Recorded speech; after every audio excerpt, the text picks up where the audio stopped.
Sports. We are La Force. We are Minnesota.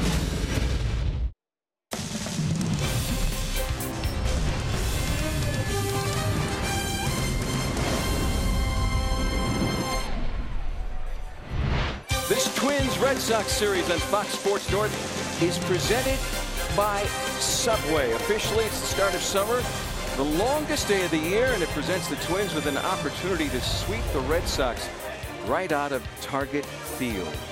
The matchup on the mound today, Rick Porcello, a familiar face, a 10-10 career record against the Twins. He's 6-3 in his career here at Target Field. And for the Twins, Kyle Gibson, 79 days between wins, but had a great game last time out in Cleveland. 7 innings. Gibson on the upswing. Tom Hanneman back on Twins baseball here on Fox Sports North. Twins and Red Sox closing out their series. A Red Sox team that has not been swept in any series this season. Last night, Max Kepler, one of many hitting heroes for the Twins, with a home run. He certainly has improved his ability to hit left-hand pitching. Another home run, 5th of the season against a lefty. Quite an improvement from the previous year when he totaled just 4. Kepler's clout last night came in the 4th inning. His 4th game-winning hit of the season, tied with Dozier and Rosario for the 2nd most on the Twins. Last year, Max Kepler hitting .152 against lefties, .290 this season. And then this spectacular catch, 4% probability of the catch, and Kepler helping out in every way that he can with a spectacular grab. Still to come, Dick Bramer and Jack Morris focus on the Twins' attempt to keep their momentum moving forward. Twins looking for a sweep of the Red Sox this afternoon at Target Field.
Is presented by Century Link, connecting you to the power of the digital world. By Sanford Orthopedics and Sports Medicine for the everyday competitor in all of us. And by Northland Ford. Visit buyfordnow.com and your local Northland Ford dealer today.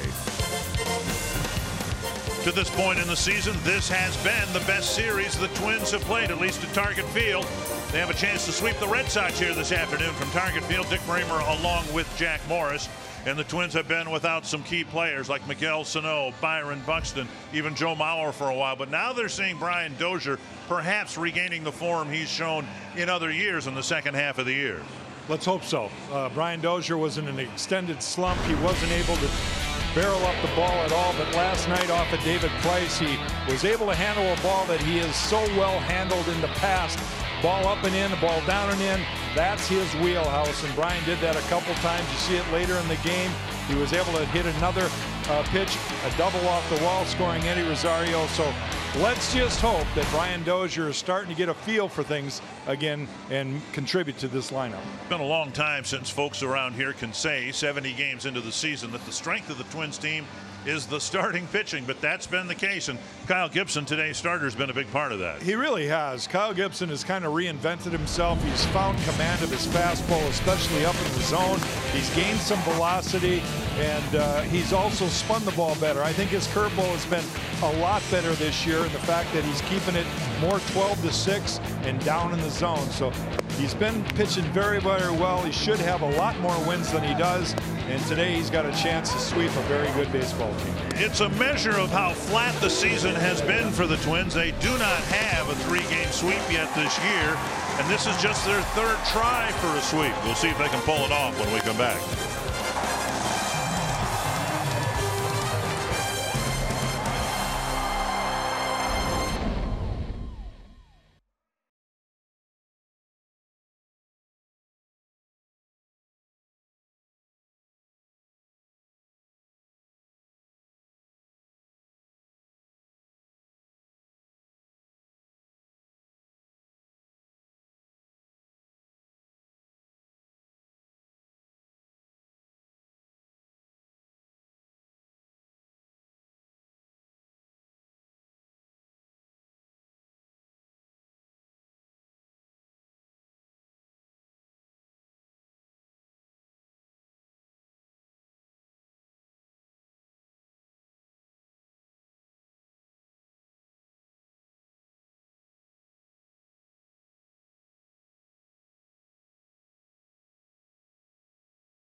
Nasty slider right there.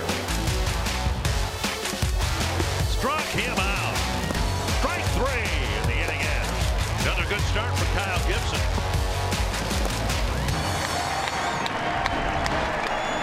And Kyle Gibson has pitched pretty well over the years against the Red Sox. Will try to get the Twins their first 3-game sweep of the season. They had a chance against the Tigers and failed in Game 3. They had a chance just Sunday afternoon, as recently as Sunday afternoon against the Indians, but were shut down and lost that series finale at Progressive Field.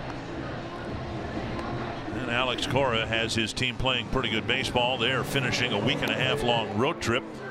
They swept the Orioles, split 4 games with the Mariners, and are trying to win the final game of the series here in Minnesota. The Menards batting order has Mookie Betts leading off, Andrew Benintendi, J.D. Martinez, Mitch Moreland, Xander Bogaerts, Rafael Devers, Brock Holt, Sandy Leon, and Jackie Bradley Jr. And today's starting pitcher stats are brought to you by Home Furniture. Kyle Gibson making his 15th start. He pitched extremely well his last time out, beating the league leading, or the division leading, Cleveland Indians and Corey Kluber. And today he's got another tough one against Boston, but pitching well enough to win almost every start here in the last month. Pitches up and in to Betts. And ball 1. Betts pretty good history against Gibson, 4 for 8 with a couple of home runs. Tapper foul, 1-1. That was really fast. Gibson has made 4 prior starts against Boston and has an ERA of just over 3. 26 and a third innings, 9 earned runs, 3 walks, 18 strikeouts.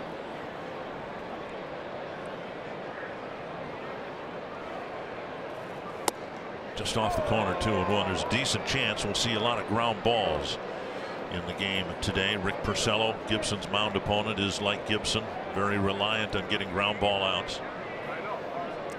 Hey, every year since Kyle has been in the big leagues, his strikeout ratio has gone up. The ball pulled to left, and Betts is aboard with a leadoff hit. Betts at first with a single. Benintendi will bat, but first let's take a look at the Twins out in the field. And the lineup itself changed about an hour and a half ago. Ryan Lamar's in center. Kepler is in right. Robbie Grossman is in left. Escobar, Adrianza, Dozier, Mauer the infielders, and Bobby Wilson behind the plate.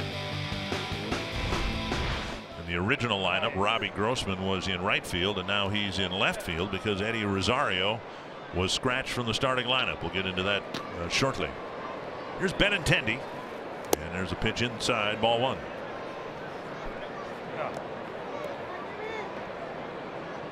Twins have had very good success in this series against Benintendi, and he's one of the better hitters in the Red Sox lineup, and that's why he's hitting in the 2 spot. Typically teams put their best hitter in the 2 spot. Line to left, almost right at Grossman. Pretty well hit ball for the first out, 1 down. Eddie Rosario with a couple of hits in the ball game last night. A strong throw from the left field corner, but today, about an hour and a half before game time, he was scratched. He's the subject of our Sanford Health injury report. The Twins are saying it's not a serious injury, but one that could benefit from having a day off. And Paul Molitor said he hoped that Rosario might be available to maybe pinch hit later in the ball game today. They just don't want him doing much throwing out there in left field. Yeah, that's kind of confusing to me because my experience of sore shoulders, 1 day didn't fix it. So we'll see, you know, if they can figure out something, some kind of treatment that'll give him some relief, but maybe just not throw as much when he takes warm-ups. Made a strong throw, holding a Betts to a single late in the ball game last night.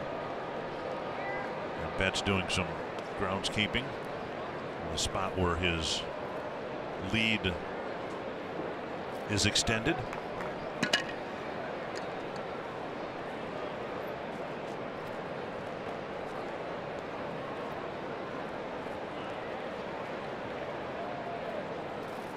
Up and in with a fastball. Oh, that was that close. Martinez Sally. is flattened in the batter's box. Let's look at this last pitch. Not a softball. The ball really wasn't that close, but we have a tendency today of guys diving out over the plate so much. And J.D. Martinez has been pitched away for years now, and really that's his wheelhouse. So when you straighten him up like that, it looks a lot worse than it is. He actually almost ran into the ball, and then he has to get back out of the way.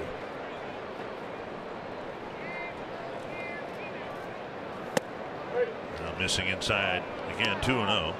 A lot of tail on that 2-seamer right there. You saw how it ran back in off the plate. That can induce a lot of broken bat swings and misses if the hitter commits to it early enough. Gibson has gotten 8 ground ball double plays. And missing wide, and it's 3-0. We just saw Kyle Gibson's chart on pitch selection, and I just want to point out a sinker and a fastball are basically still a fastball. Sinker just has movement down and in. It's a two-seamer, but it's a fastball, and they call it a sinker because of the movement. 3-0 to J.D. Martinez. And a 4-pitch walk will send Betts to second base. And this is an area that Kyle has improved a lot on. He hasn't been issuing a lot of walks. Pitch count improved a lot for him, and partly because of avoiding those walks and the high pitch counts. He's also done a nice job avoiding giving up extra base hits, just 20 of them on the season. And in situations like this, with a man in scoring position, Gibson's given up just a 160 batting average. Yeah. His 20 extra base hits is the fourth fewest allowed in the American League. So doing a good job with that. Moreland, the batter. And the Red Sox threatening here in the first. Way out in front. Strike one. Speed pitch there. Moreland showed that he had a tough time with that in the last couple of games. So Kyle Gibson paying attention to what his teammates have done against him.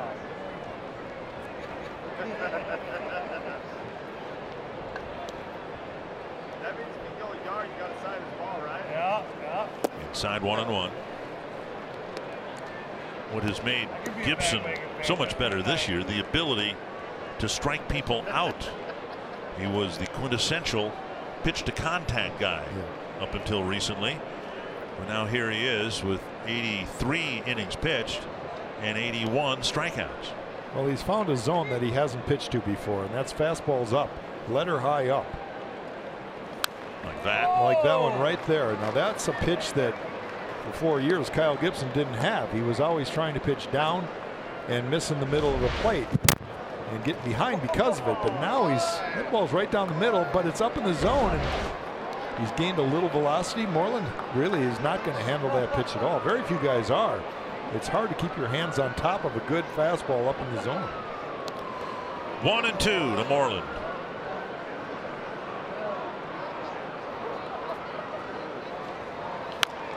Breaking ball, tap foul. This has always been a part of Gibby's game that's been a challenge for him. With 2 strikes, the swing and miss pitch, the one that you can throw one pitch and get a ground ball, a fly ball, or an out, some kind of way to record an out.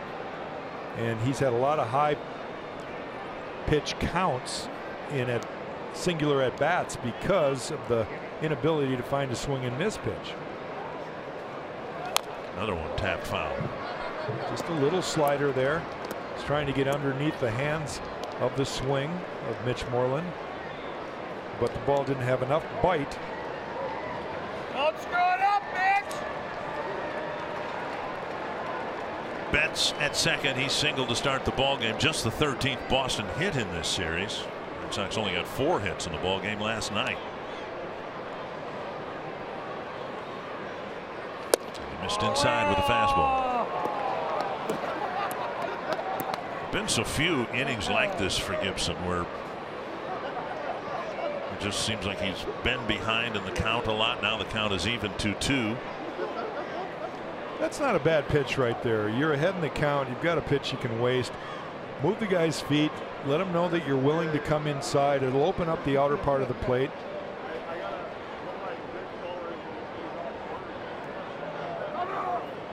And time called at the plate.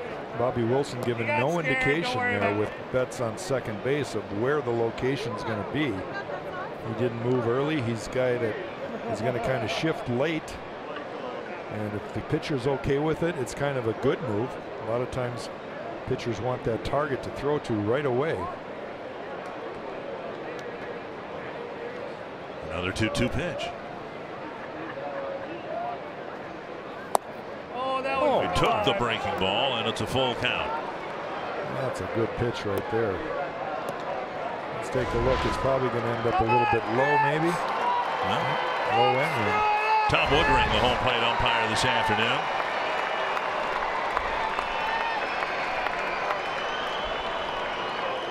Left-handed batter up there. Full count. Betts at second. Wouldn't expect that he'd take off here.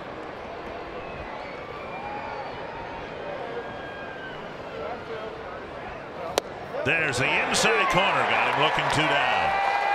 Buzzed a fastball to clip the corner. And Moreland thought it was ball 4. Good sequence of pitches right there from Kyle. It took a while to get this one set up. The ball might have been in a fraction. But when you can command the pitches and be around an area, I think especially in the first inning, umpires want to move the game along. And you got to protect if you're a hitter, I think, on that pitch. Bogaerts will bat with 2 on and 2 out.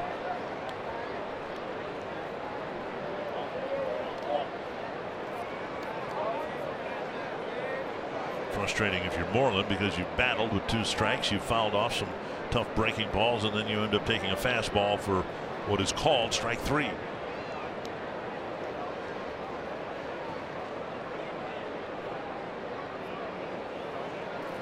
Backhanded by Wilson, ball 1.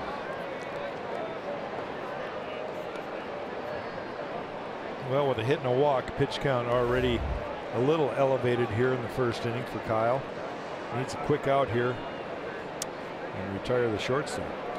Gibson's gone 7 innings in 3 of his last 4 starts. The other start here against Cleveland, 5 2/3 innings. Pitched well, but the pitch count got elevated to 99. And that's outside 2-0.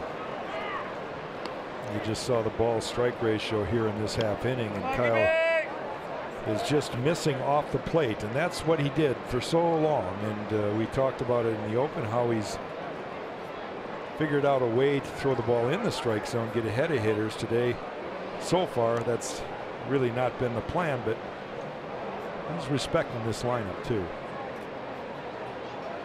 Half swing and a strike. The difference in those last 2 pitches is only probably 3 inches from east to west. But you've got to be able to feel confident that you can throw the ball an inch or 2 over the plate on that outer half of the plate and still get a good result. Tapped foul. Now it's 2-2. He comes right back and evens the count. Take a look at this first 2 pitches from Kyle. First one's fastball just off. Well, that's that one we just pulled, but throws one just off the plate here. And then the next one he comes back and he throws it just on the plate. Even the count here.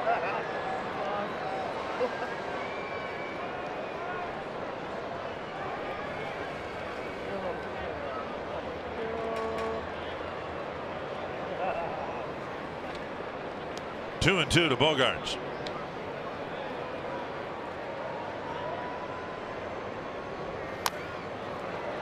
Check swing foul. Ball really had some good sink to it right there. That's the 2-seamer. Might have been a ball, but with 2 strikes, Bogaerts got to protect. And he just sort of has a half swing, fouls the ball off. Lance Lynn had several innings like this one for Gibson today. High pitch count. Only gave the Twins 5 innings last night. And now pitch number 24 for Gibson in his first inning this afternoon.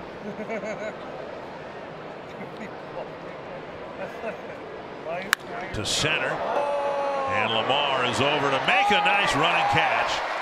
And the Red Sox get a leadoff single and a follow-up walk, but leave 2 aboard in the first.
today, but he got through it, stranding a couple of runners.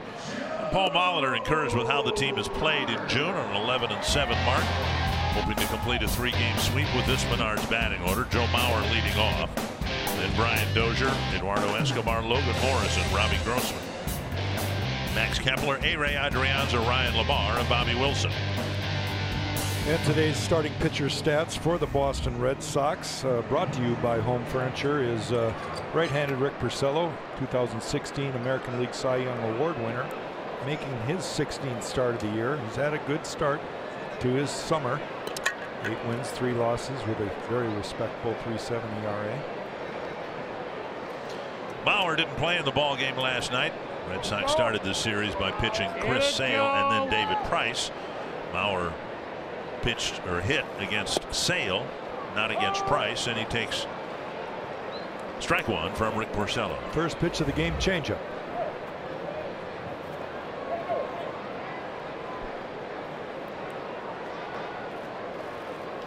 And the next pitch, cracked foul, 0-2.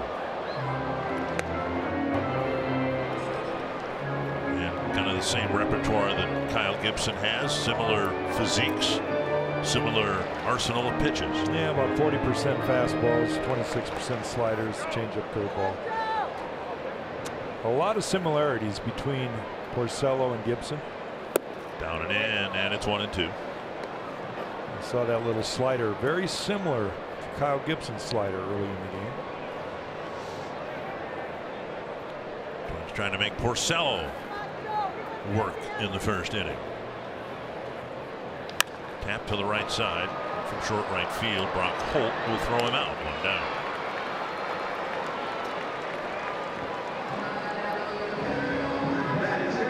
One down. The Red Sox out on the field have Benintendi, Bradley, and Betts across the outfield.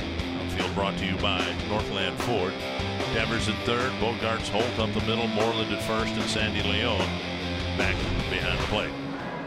A lot of veterans out there, and then the 21-year-old Rafael Devers, who's had some defensive issues this year. Devers with 15 errors on the season, committing his 15th last night. And a strike. Brian Dozier in the original lineup with Rosario in it was hitting 4th today, but with Rosario scratched, Brian moves up to the 2 spot.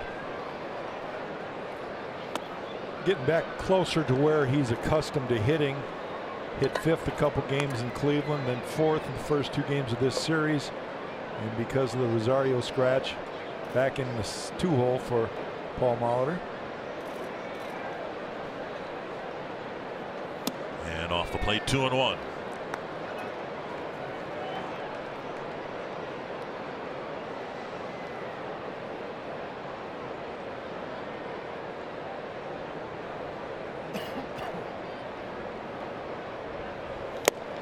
Challenged him with a high fastball and a swing and a miss. Foul tip, 2-2. That's a pitch that Brian needs to handle. Ball about a little above the belt, 90 mile an hour over the heart of the plate. That's his wheelhouse there. Toward the hole, picked off by Devers, and a throw that sailed on him a little bit. Nice stretch by Moreland. 2 down. We'll bring up Eduardo Escobar. Let's talk a little bit about the Pizza Ranch for the win. Look for the pitch you can handle. That's what the Twins need to do off Porcello. He's got a variety of pitches, and if he's got one that's been getting you out, why look for something you can't hit? Look for the one you can hit. Kyle Gibson just needs to keep it rolling. He had a long first inning. Let's hope that that was his worst, and he'll be more efficient. Escobar hit by the pitch. And it looks like the lead elbow based on where his hand is.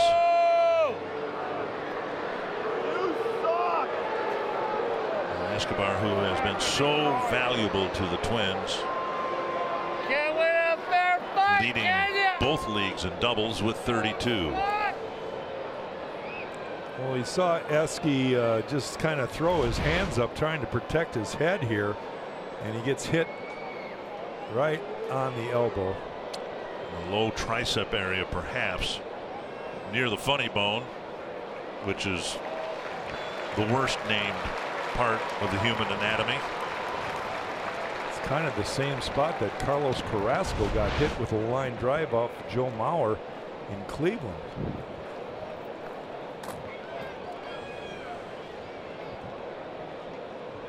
They're going to take their time. They will just hope that Eduardo's going to be fine and be able to stay in this ball game. Last 7 weeks of the season, the Twins played without Miguel Sano, and Escobar slid over, played third base, and that the Twins got into the playoff field was due largely to Escobar's performance in the field at the plate. Well, he's done essentially the same thing from day one this year. First at short with Jorge Polanco's suspension, and Escobar thankfully will slowly walk to first base after being hit by Purcell's first pitch.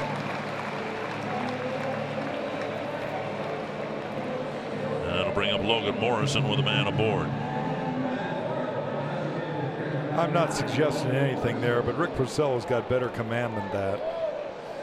And I'm convinced that he was trying to just go up and in. And the ball might have tailed a little bit, who knows, but when you plunk the best hitter in the lineup in his first at bat, that can send a message. We'll see how this game unfolds. Here is Morrison. And there is strike one. Hitting left-handed, of course. Escobar's throwing arm is his right arm.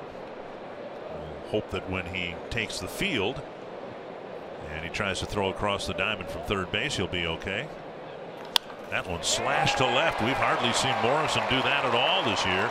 Typically standing in there with just one infielder on that side, and a solid single to left. We'll put two men aboard now for Grossman. Yeah, that was a very nice swing right there. Ball that was a little bit up in the zone, and it didn't look like he tried to pull this ball at all. He threw the barrel out. Ball went to left field. Look at the left side of the infield. Nobody over there.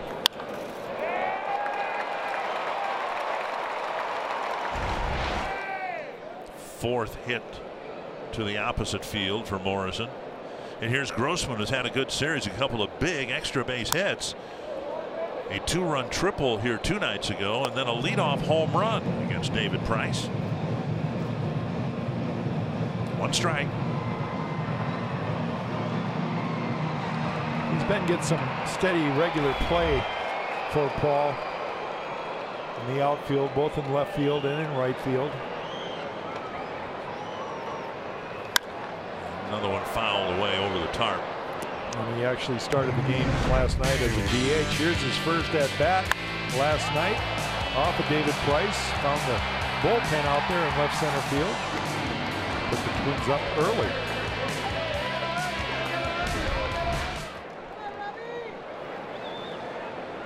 Pull shift in the infield for Grossman. Pretty wide open left side of the infield. 2 strikes. And he fouls it back.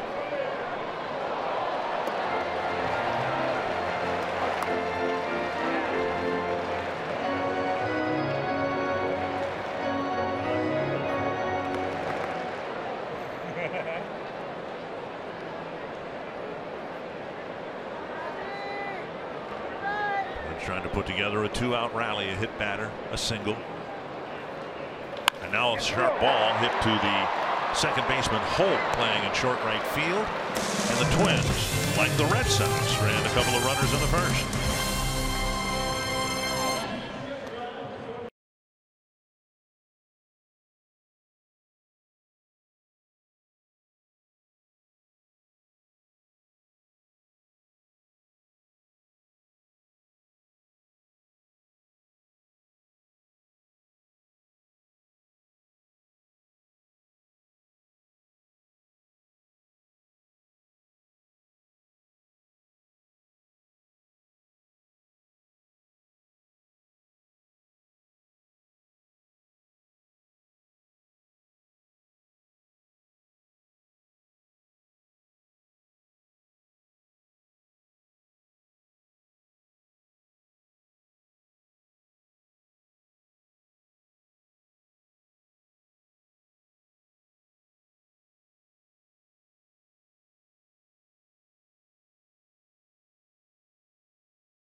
5 tosses. The between innings infield was first 5 tosses were thrown by Escobar. He got hit in the right elbow by a pitch, but he seems to be fine. Paul Molitor checked with him after the 3rd out to make sure he wanted to go back out there, and he did. Here's Devers to lead off the Boston second. Swing and a miss, 1 strike. Devers, Holt, and Leon. And Gibson hoping for an easier and quicker time of it in the 2nd inning. Well, we're talking about Eduardo Escobar. He got hit in his throwing elbow, and I promise you it's still not feeling good. He's just bearing through the pain, hoping that in the next inning or 2 it'll go away. The only bench option the Twins might have would be Taylor Motter. You got a catcher, a left fielder who is really scratched because of his arm, so you got 2 guys on the bench, Motter and Garber. Right down the middle. A couple of swinging strikes and a call 3rd, 1 away. Tailing fastball came over the heart of the plate. Kyle Gibson's showing good movement with his fastball so far in this game.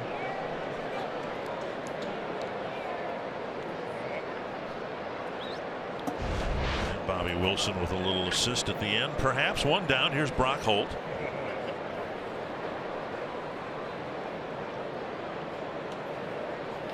Tap to first.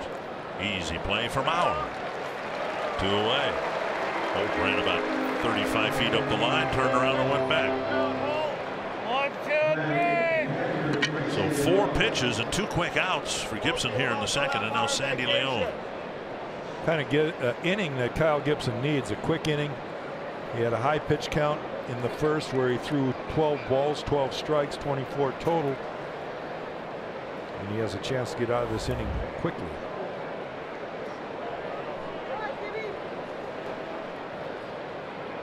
Two outs, and Gibson pounds the strike zone. Leon taking.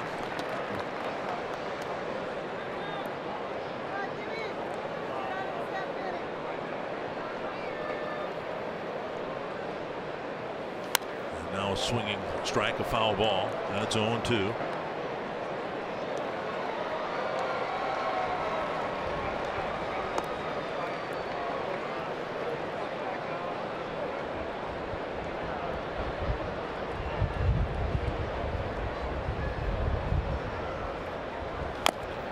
Off a leg. Final game of this series, and the Twins will go to Boston to play a 4-game series at the end of July.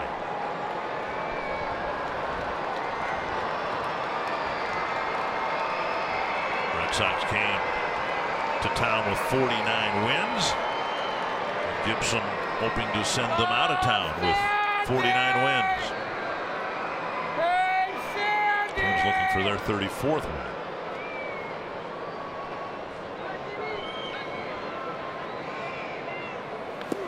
Down and in. Yeah, I hate to say this, but the Twins are going to have to keep pace with Cleveland.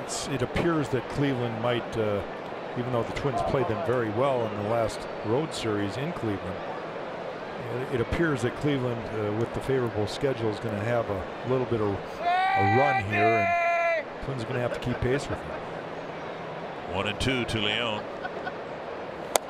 Twins have won 6 of the 9 meetings with the Indians, and the Indians are idle today. Twins find themselves 5.5 games behind Cleveland, half game behind Detroit. 2-2 to Leon. Just missed. Gibson took a step toward the dugout. It's 3-2. Jackie Bradley Jr. would hit next.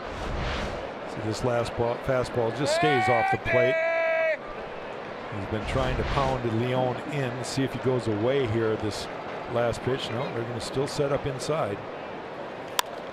Pop fly, and Escobar hustling after it, but he keeps spinning away from him and over the screen out of play.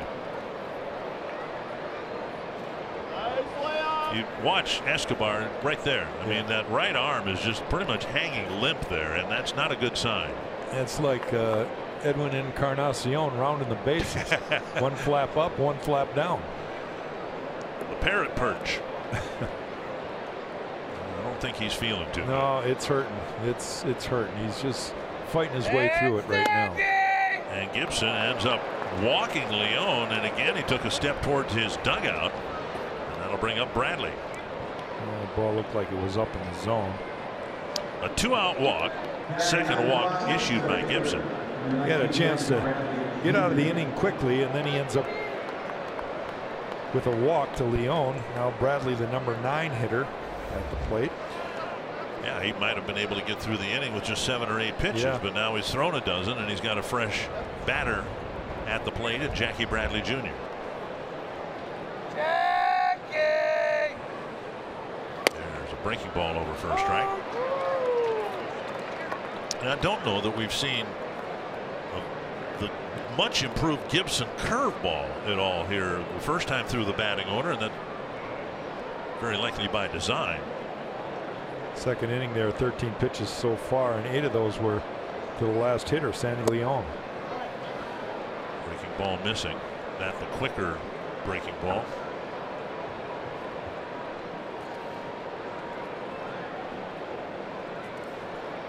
Jackie! 38 pitches, only 21 strikes for Gibson. Pulled foul.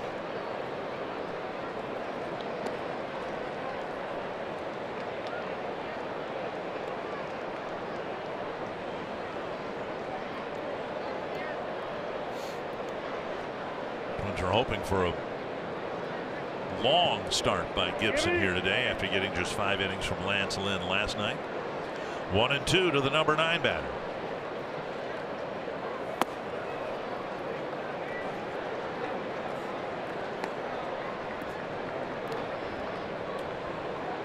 First 2 outs came on a total of 4 pitches.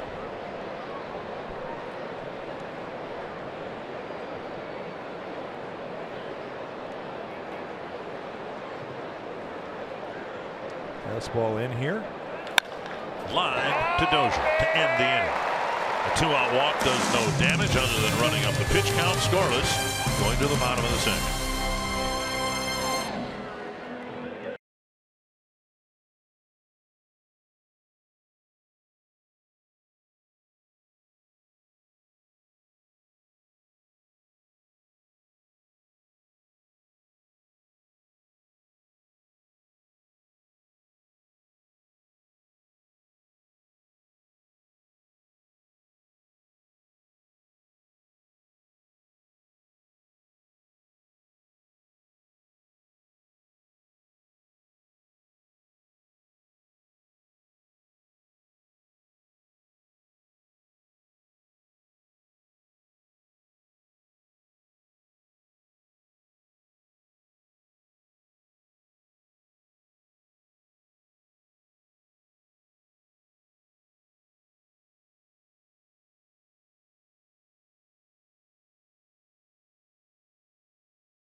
We'll start with Miguel Sano. Good news from Florida. Paul Maurer in daily contact saying his exact words, he's been working his butt off in the gym off the field. Very encouraged was the manager this morning.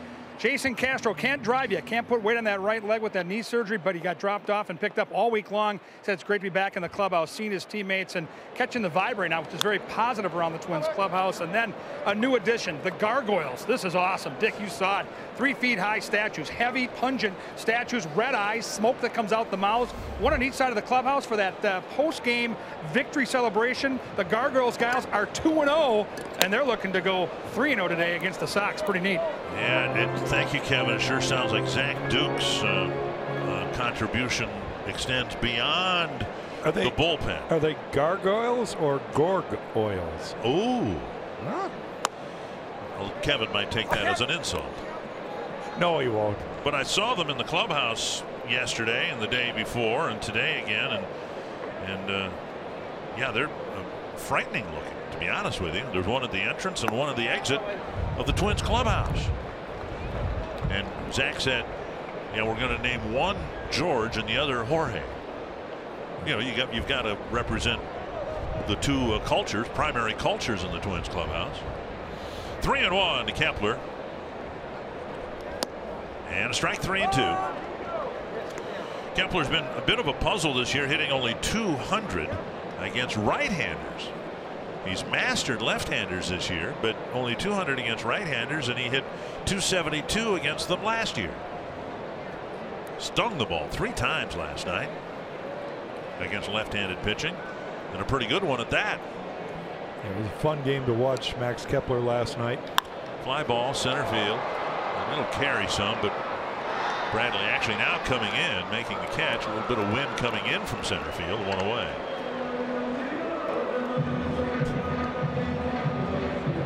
Ray Adrianzo back.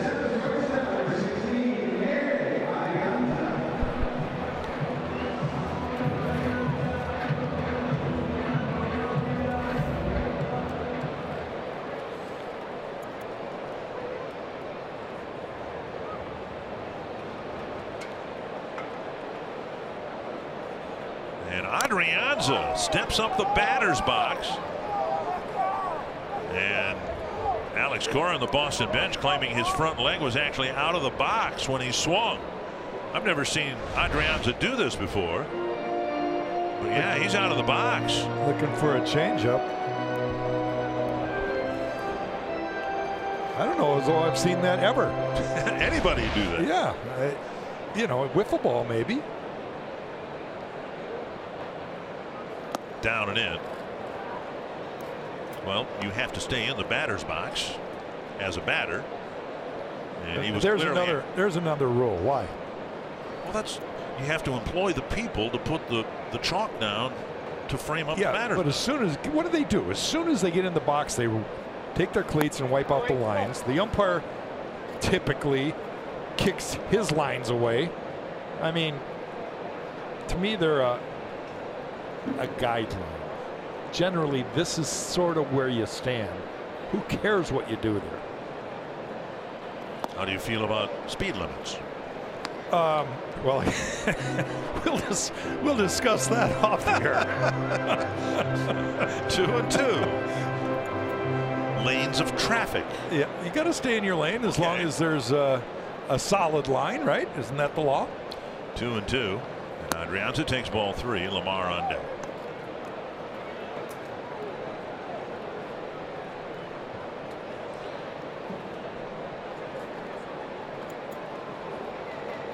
Porcello with 27 pitches thrown, 17 strikes. That's down the line, but it'll hook foul. 28 pitches thrown, and the one that's been the most important one thrown is the one that hit Eduardo Escobar in the elbow area. He left the dugout and got some medical attention, but he's back on the bench, so we'll take that as a good sign. Yeah, there's really not a lot trainers can do with that right now. He's just got to bear through it, hope that it doesn't swell. You know, it's one thing to get hit and you're knocked down on the ground, and then you get up and you walk to first and you think you're fine, and then you stand out there at third base after the warm-up throws, which seem to go fine, and then it starts throbbing and swelling perhaps and stiffens up. There's a little bruise there. This one pop foul over by the tarp. No chance for Devers to make a play. Grimacing, wincing. This is another mental part of the game. He's not feeling well, but he wants to play. You can see he's just moving that arm. He's hoping that the blood flow will get back through there. It'll somehow eliminate some of the pain and that the strength will come back. Swing and a miss. Adrianza strikes out, 4 out, number 2. Good changeup right there. That'll bring up Ryan Lamar. First strikeout for Rick Porcello.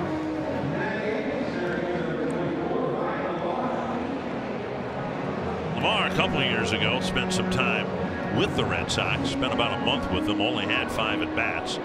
Had a good year at Pawtucket, hit over 300. And he takes a fastball down the middle of strike. Broke in with the Reds in 2015.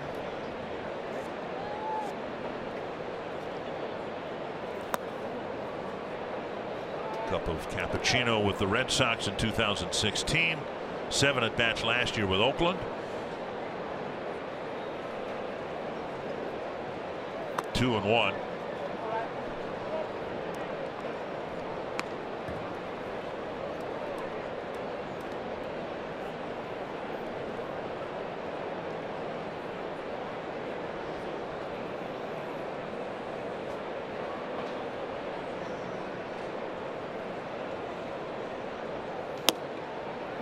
Wide of the plate, 3-1. Bobby Wilson on deck. Porcello with a bit of a glare, and Tom Woodring. Oh yeah, they want them all. I wanted them all, but he is he's been nibbling a little here today. And there's a walk that'll put Lamar on board. He can run. We'll see if the Twins try to do something with 2 outs here. Number 9 hitter Bobby Wilson at the plate.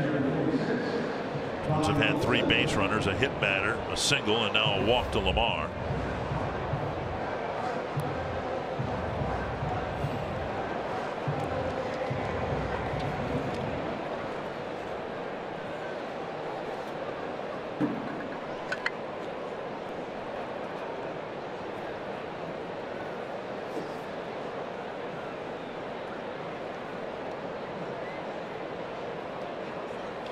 High fly to left center field. And Jackie Bradley Jr. puts it away. Wilson gone on 1 pitch, and we've got a couple of scoreless innings here in Minneapolis.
Will continue on the field. And Mookie Betts will lead things off here for Boston in the 3rd inning, 2nd in the American League in hitting. So he's getting hits against a lot of people, but he's done particularly well against the Twins lately.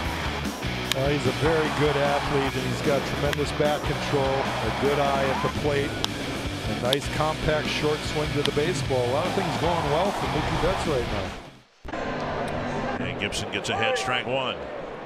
Including a leadoff hit to start this ball game. Got as far as second base.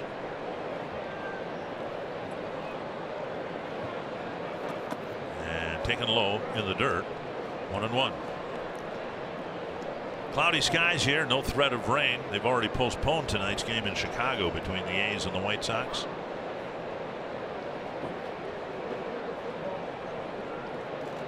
Popped up, short left field. Adrianza out. And he makes the catch, 1 away. Baseball announced today that for the Futures game in Washington, D.C., a couple of former Twins will be the managers. Torrey Hunter and David Ortiz will be managing against one another. They used to play together, of course, and against one another later on, but they were both on the same Twins teams about 15 years ago.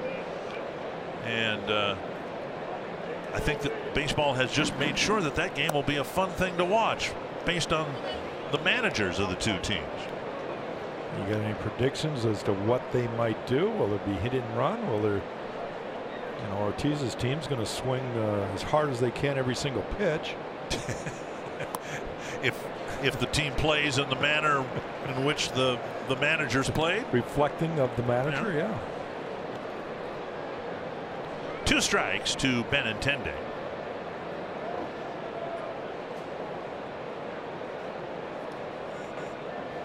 Swing and a miss, and Gibson picks up a strikeout for out number 2. Another chance now for Kyle Gibson to have a fairly quick inning. 2 up, 2 down. 3rd strikeout. J.D. Martinez will bat. Here's the sequence for Kyle against Benintendi here. A couple breaking balls, and then he finishes off with a breaking ball. So 3 straight sliders, basically the 3 straight same position. Location, I should say. Down and in, ball 1. Kyle's had really good movement today. Nothing's been straight. 4-seamer up in the zone, the only pitch that's somewhat straight, and he's even had that tailing a few times.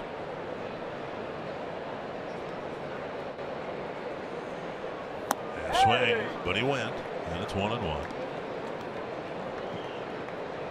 That's just a difficult pitch to hit right there. It starts on the knee, down and away, and then breaks off the plate. Difficult to hit, and apparently just as difficult to take without committing to it. 1-1. Well, that's kind of his wheelhouse. That's where JD's been pitched so often. And Kyle just throwing it a little bit lower than he's used to, off the plate down. Good command. Red Sox have just the 1 hit. That was Betts' single to start the ball game. See if he straightens him up here, or if he goes back out there with another breaking ball. He's going back out. Blocked by Wilson. And Tom Woodring fires the ball. Well, he didn't fire it. He lobbed the ball. New baseball back to the pitcher. Did you care whether you got the new ball from an umpire or your catcher? No. Back in your day, you threw it in the dirt. You got that ball back, though, didn't you? Sometimes, and I like that. That was fun. 2-2. On the outside corner. And Gibson has gotten sharper with each progressing inning. Couple of strikeouts and a 1-2-3 third. Locks him up with a heater.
See our DQ combination, and the Twins have really faced some tough starting pitching over the last 2 series.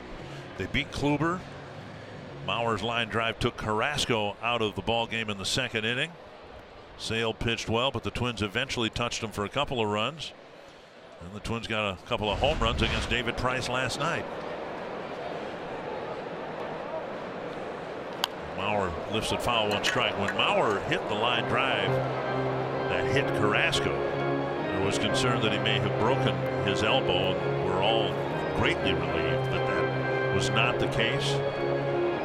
Just a bad bruise, and eventually Carrasco should be able to take his turn in the rotation.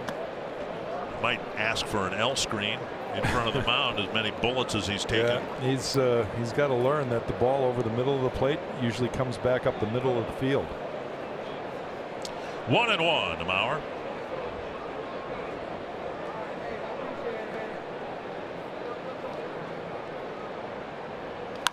And that's down the line, and it'll twist foul and out of play.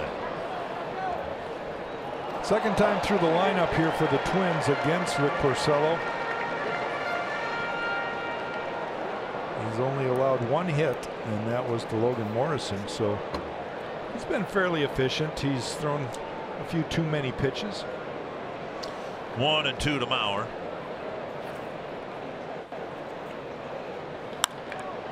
And hit into the ship. Bogarts to his knees, picks it up, throws him out, 1 away. That'll bring up Dozier. Friday, July 6th, it's University of North Dakota night at Target Field. A limited number of UND theme night ticket packages are available that include a game ticket and green and black Twins cap. Learn more at twinsbaseball.com/UND or call 800-33-TWINS. Dozier at a ground ball to third his first time up.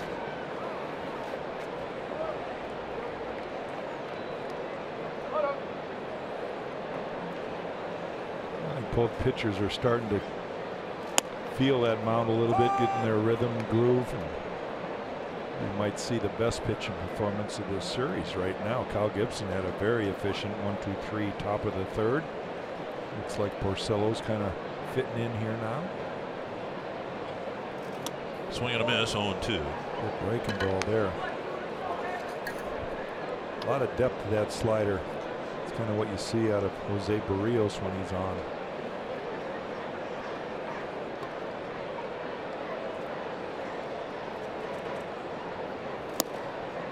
One and 2. Dozier with a pair of doubles in the ball game last night, getting his batting average out of the 2 teens.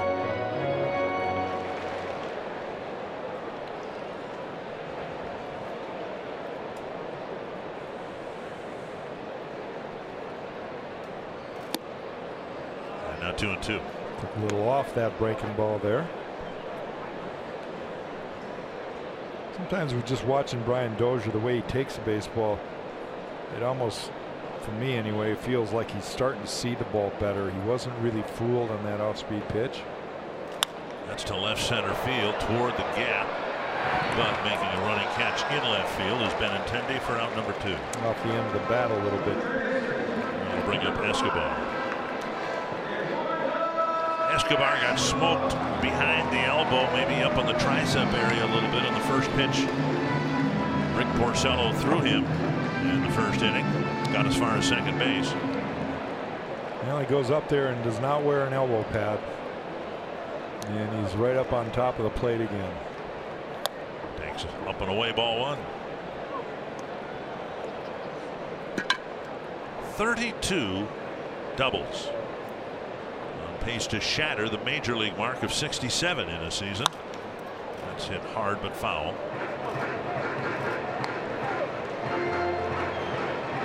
The team record is 47 by Justin Morneau 10 years ago.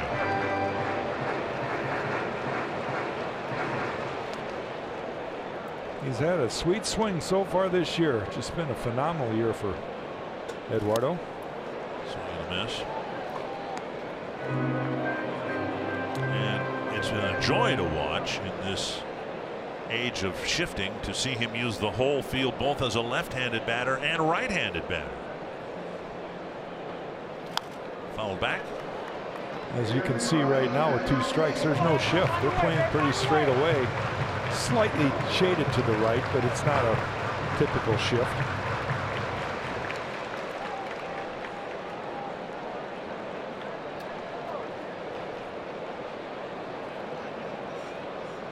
And Escobar swings and misses, strikes out, and it's a 1-2-3 third for Porcello.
Taylor Motter has replaced Eduardo Escobar at third base. It was a painful strikeout for Eduardo Escobar.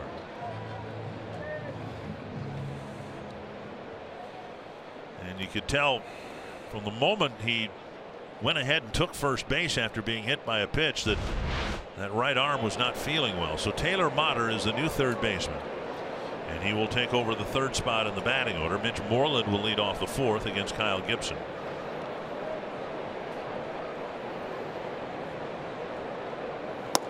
Breaking ball over the inside corner. We've seen Gibson kind of do what Lance Lynn did last night, at least the first time through the order, rely on the fastball, but now the second time through the order he's mixing in the full arsenal. He's getting a better feel for all his pitches. Swing and a miss, 0-2. Mitch Moreland seems like a guy who's stepping the bucket every swing. He's trying to lift and separate, and anything soft down and away should be an easy strikeout or ground ball. Whole left side's only Motter at short. So just to reset the situation here for the Twins, they're trying to complete a sweep over the Boston Red Sox, and they're doing it without Miguel Sano, without Byron Buxton, without Jorge Polanco, without Eddie Rosario, without Eduardo Escobar, without Jason Castro. And Ty Cobb and Babe Ruth. And those were the guys that, you know, the Twins were counting on here, and so many of them now are gone. And in the case of today's game, Rosario and Escobar now both out of the game. They carried the club. They have been for the last 6 weeks, and now they're both. Well, Escobar's done for the day. We don't know about Rosario. Down and in, and now it's 3-2.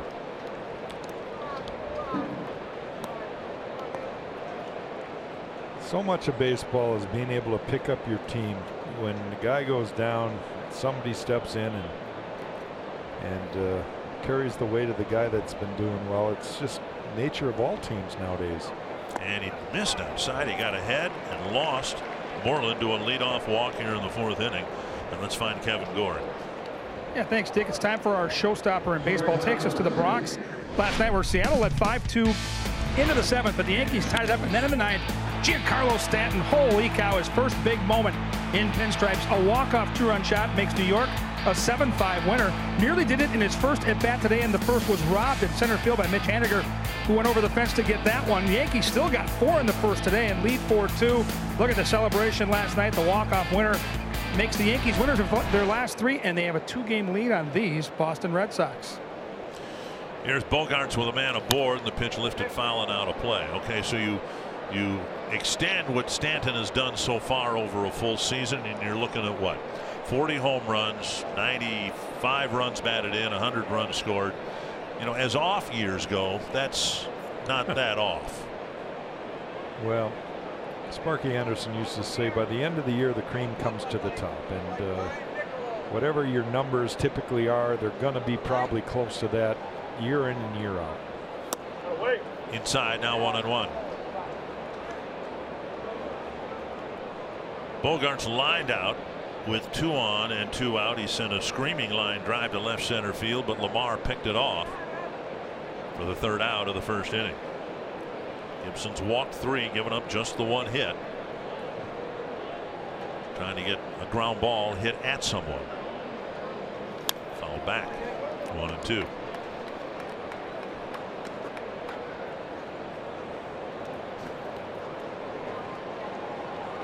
Alex Cora doing a little shifting with Xander Bogaerts today in the lineup. He was batting 3rd for the first couple games, now down to 5th. But typically in the course of a game, you're still going to get your opportunities. Here with nobody out, he's got a chance to get Moreland into scoring position.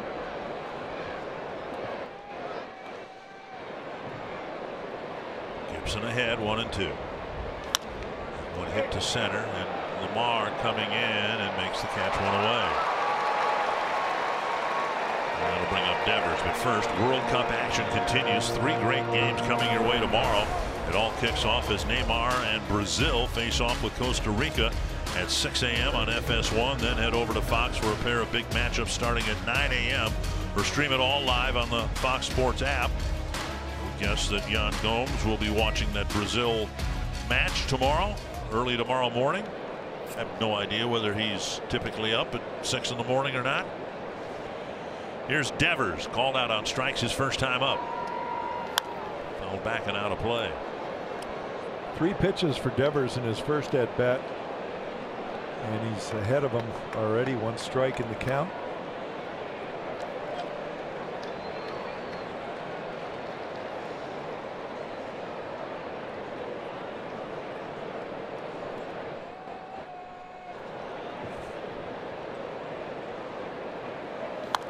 And another pop-up back and out of play.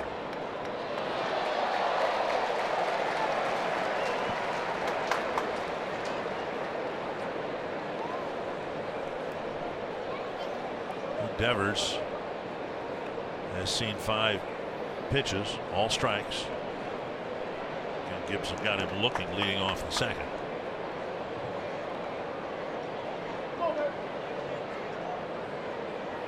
And now swinging for the second out of the 4th. 3 more pitches. That'll bring up Brock Holt. Here's the last pitch. See, Bobby Wilson wanted to go up in the zone. It wasn't his best velocity fastball, but he kept it out of the zone. Devers pulled his head off the baseball. Replay brought to you by Ram. Holt had a ground ball to Mauer his first time up.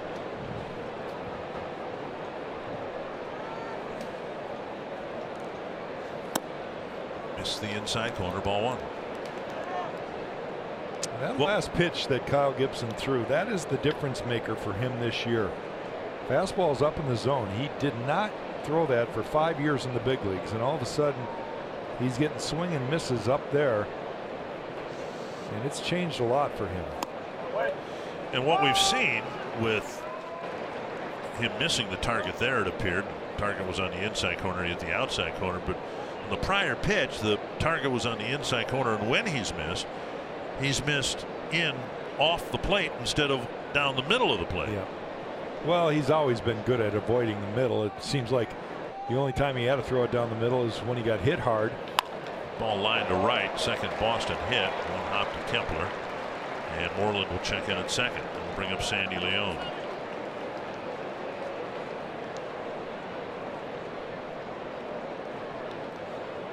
First and second, 2 down. Leon drew a walk his first time up.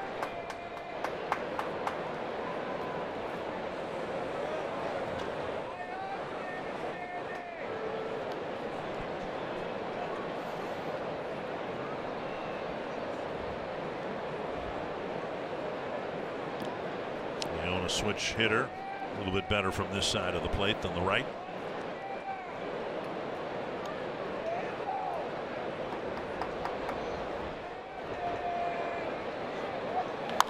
Line and a fair ball into the corner. A run will score, and the Red Sox have a 1-0 lead. Mauer with a leap, and Leon jumps all over the first pitch and puts the Red Sox in front. Holt scampers to third on the RBI single. First pitch breaking ball that just stayed over the plate. Leon was ready for it. Mauer made a nice effort, but there's nothing he could do about this one. It was hit hard. I don't know if it was a break or not. It ended up hitting the padding there and ricocheting back out onto the outfield. Might have helped prevent another run there. Yeah, I'm pretty sure of that. Holt runs pretty well, and if that ball had been a foot to the left of where it was hit, it would have gone down into the corner and very likely scored a second run. Here's Bradley, and he takes a breaking ball. Strike one.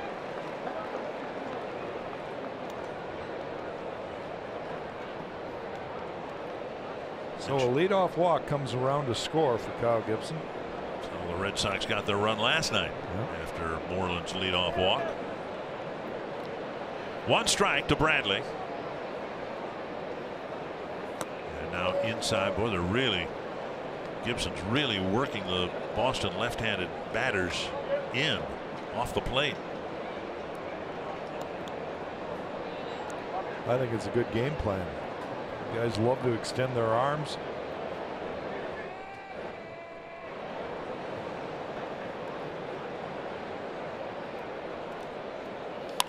Little pop up short center. Adrianza backpedaling to put it away and end the inning. A leadoff walk, a couple of 2-out singles, and there you have it. The Red Sox got the game's first run.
The #1 selling brand in the Twin Cities. By Grant Casino, the best stories start here.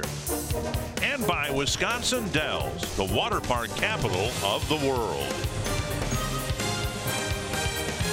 With Kevin Gorg and Jack Morris, Dick Bramer here at Target Field, where the Red Sox have just taken a 1-0 lead. Twins will send up middle of their lineup, starting with Logan Morrison, and he lifts the first pitch foul and out of play. Morrison, Grossman, and Kepler will bat here in the fourth against Rick Porcello. Logan's showing signs that he's starting to see the ball a little bit better. His timing has gotten a little closer to where he wants it. nice at bat, his first at bat, hitting the ball the other way. Inside 1-1. His first inning single with 2 outs remains the only Twins hit on the day. Hasn't homered since June 10th here against the Angels. 38 home runs a year ago for the Rays. We talked about Rick Porcello in his last, or 12 of his 15 starts this season. He's pitched 6+ innings, so this is not uncommon for him to be cruising in a ball game.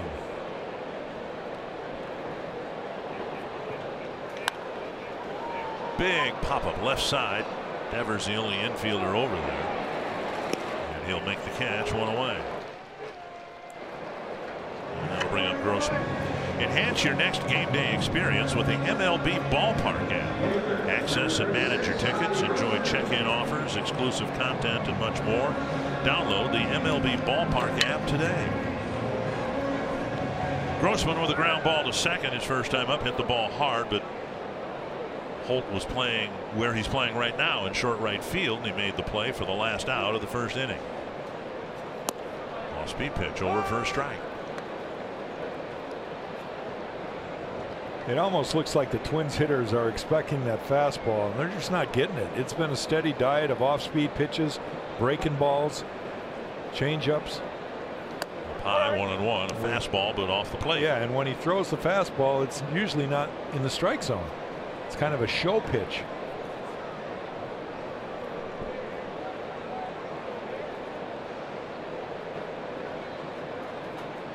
Foul back.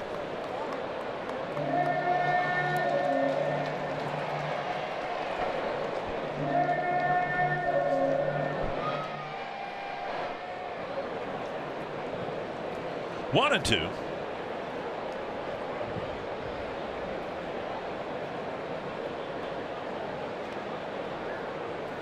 And Grossman frozen at the plate, takes a call, third strike, 2 down. That'll bring up Max Kepler. Third strikeout. This does look like a fastball. Let's see if it is. Just tails right back over the middle. Kepler hit a fly ball to center his first time up against Porcello. It's not a real true changeup. I call that one the dead fish fastball. It's sort of that in-between pitch. Breaking ball over for strike 1.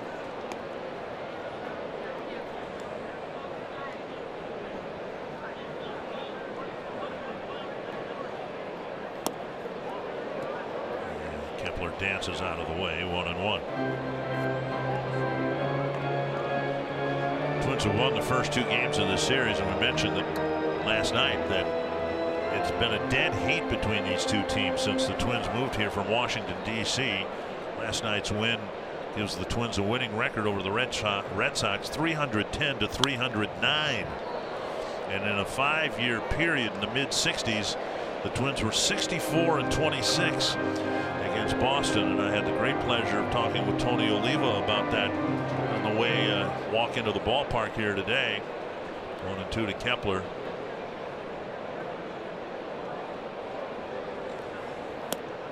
Strike 3 called.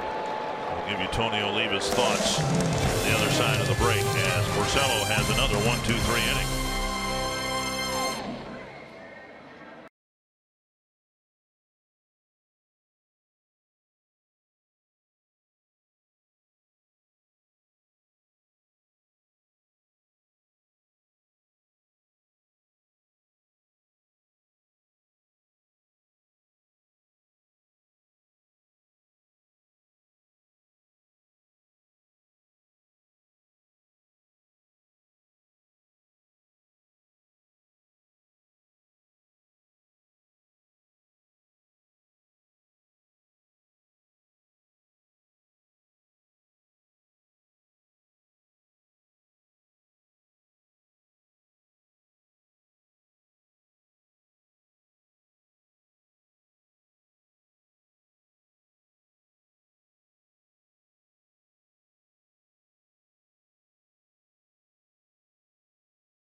fans of the game enjoying a day game at Target Field, hoping the Twins can come back and make it a 3-game sweep.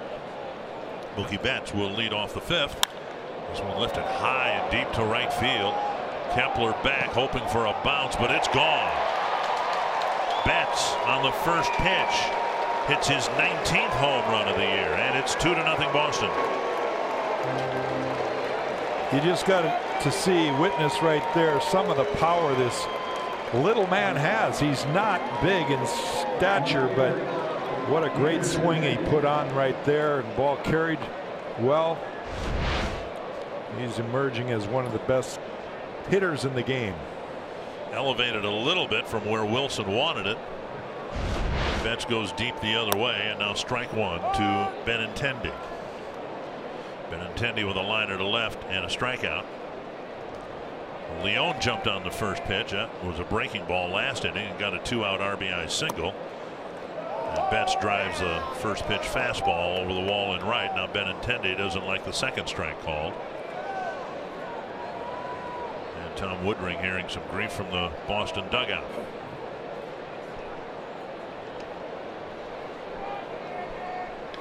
It's hit hard to center, and that'll die in front of Lamar for a sharp single. And Woodring still looking into the Boston dugout, like he wants to thump somebody out of the game here pretty soon. An 0-2 single for Benintendi, and now Martinez will bat. Breaking ball that looked like it was out of the zone down over the plate, but he went down after it. So back-to-back hits start the 5th inning for Boston. Martinez with a walk in the first, called out on strikes in the 3rd. Twins playing him straight away, and the infield shaded a little to the right in the outfield. Going to break, I was telling you about my discussion with Tony Oliva and the Twins' dominance of the Red Sox in the mid-60s. They went 17-1 against Boston in 1965. And Tony said, yeah, we had a lot of thunder back then. And boy, did they ever. Killebrew, Oliva, Allison. Right field. And Kepler comes in a few steps. Going away. But then Tony also reminded me that when he thinks of the Twins' dominance over the Red Sox that extended through the 1967 season, that the last 2 games at Fenway Park, he still carries with him today, more than 50 years later, the heartbreak of losing both to the Red Sox and not getting to the World Series. Yeah, they beat him for the pennant race. And it's amazing how you think about the bad days. you remember the bad ones. They're so vivid in our memories. And a knee-high strike to Mitch Moreland.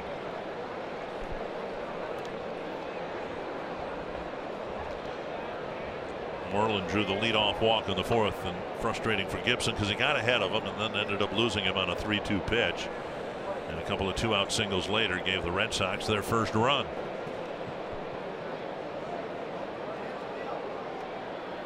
Down and away a ball.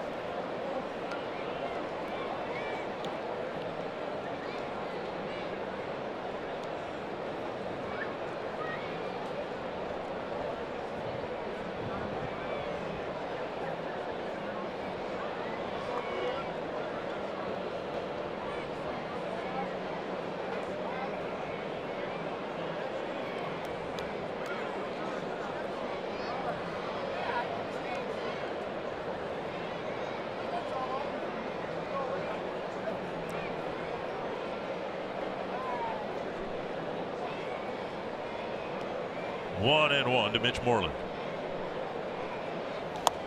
2-1.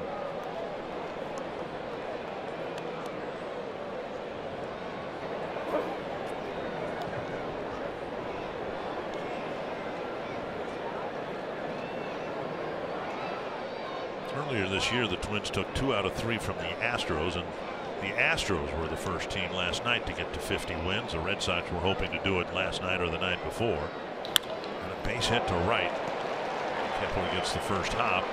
Gibson's given up 3 hits here in the 5th inning, having given up just 3 hits in the first 4 innings.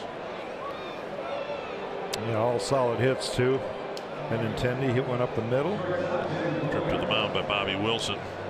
And Bogaerts will bat. He's hit the ball to Lamar twice. Kyle Gibson throws a fastball tailed out right over the middle of the plate. Moreland beats the shift, hits it over Dozier's head, hard into right field.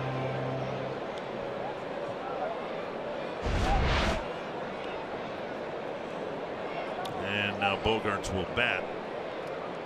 We talked earlier about how the ground ball double play has been a weapon for Gibson again this year, but yet you look, here we are with 1 out in the 5th. There's only been 1 ground out. It was off the bat of Holt in the 2nd inning. All the other outs have been via strikeout or fly ball. Missing the inside corner, ball 1.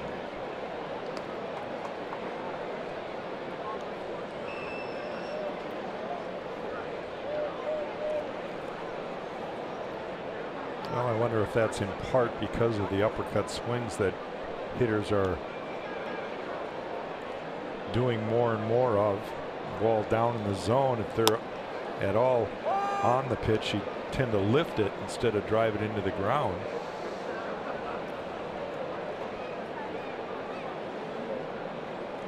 The first hit by Betts in the 1st inning was a ground ball single, but that's the only other batted ball that has been beaten into the ground. 1-1 to Bogaerts. And now 2-1.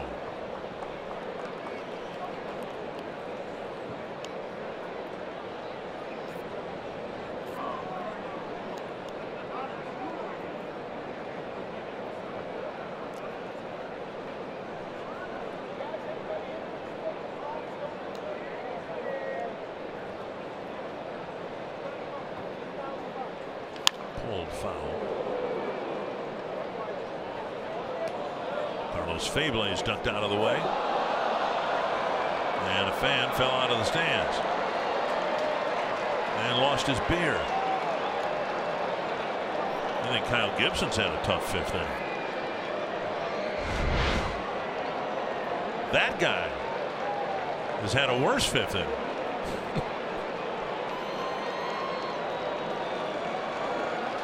He might be asked to leave too. That's the sad part about it all.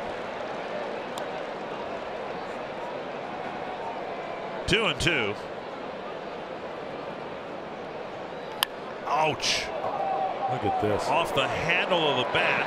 And there is no play to be made. That might be the ugliest base hit I've ever seen right there. Bogaerts nearly hit it literally with his knuckles. And he'll get a base hit that traveled about 70 feet.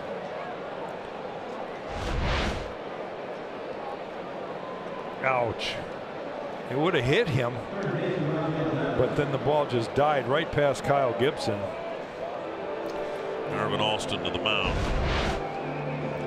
This can be such a cruel game and an unfair game. Bogaerts has hit a bullet to center field and another line drive pretty well in the 4th inning, both caught by Lamar. And then he makes contact with the ball with the skinniest part of the bat and ends up getting a base hit. Activity in the Twins bullpen. 4 hits allowed this inning, and Matt Belisle getting loose.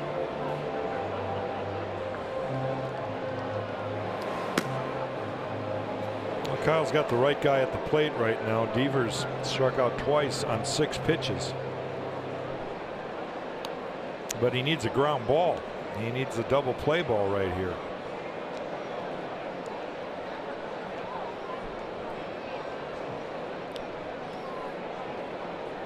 Pitch Runner count. at third, Benintendi runs well. Pitch count climbing for Kyle Gibson.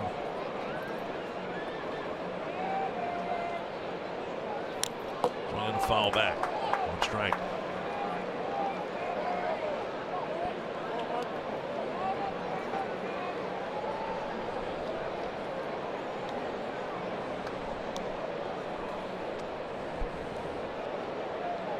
Infield at double play depth if Gibson can get a well-placed sinker. And the ground ball hit at somebody. Fouled back. 8 pitches, 8 strikes to Rafael Devers. Got him to chase a high fastball in the 4th inning for strike 3. I got to believe he's going to go back to the well. That's what this pitch should be. Another one up in the zone. See if he'll chase again. Here it is. And he lays off. It's about shoulder high. Might be about 6 inches too high.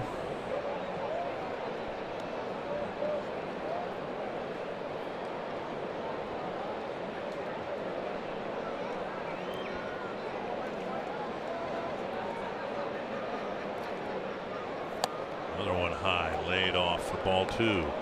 Gibson's got to be careful here because a couple of times today over the course of his afternoon he has lost batters to walks after getting ahead of them. Happened in the Moreland plate appearance leading off the 4th inning. 2-2. Popped up, back and out of play.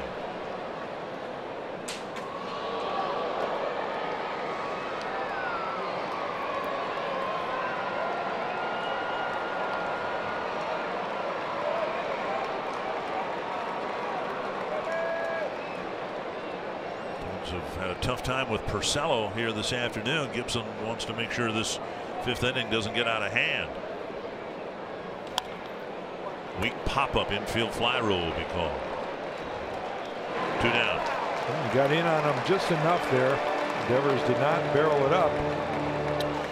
Target Field's become a top choice for families in Twins territory, celebrating birthdays, anniversaries, bachelorette parties, and family celebrations of all kinds. Schedule your special event in a fully catered Target Field hospitality space, available for groups of 16 to more than 250. Learn more at twinsbaseball.com/groups or call 800-33-TWINS. Brock Holt with the bases loaded and 2 down.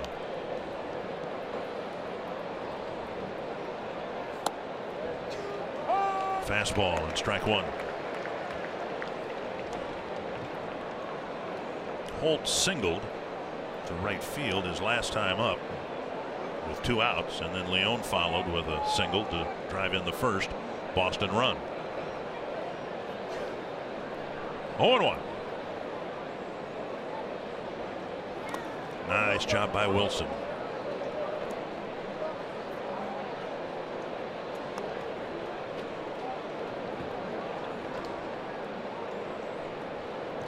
Turning into another long half inning for Kyle here. He just needs to make a pitch, get an out, get the guys off the field. It might be if he can get out of this inning in decent shape here, meaning getting Holt and leaving the bases full. 1-1. We saw Matt Belisle warm up before, but now we're probably looking at, with the pitch count approaching 100, we might be looking at Matt McGill territory in the 6th inning. Yeah. Kind of a repeat of yesterday. Lance Lynn gave up 1 run through 5 innings, through 97 pitches, 3 hits, 5 walks yesterday. Kyle Gibson with 3 walks so far in this game, 5 strikeouts. 1-2 to Brock Holt. Red Sox already up 2-0.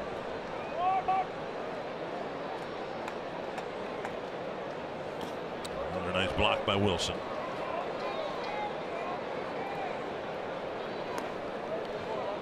And we say nice block, but that's a block that a major league catcher should make. But still, in this situation, Wilson, squaring his shoulders and making sure nothing strays away from home plate to allow a speedy runner to score. 2-2. Pulled foul. Again, Kyle Gibson just absolutely insisting that he get these left-handed hitters out inside. They've been in all day on all the left-handers. You'd think a good sinker down and away might work here.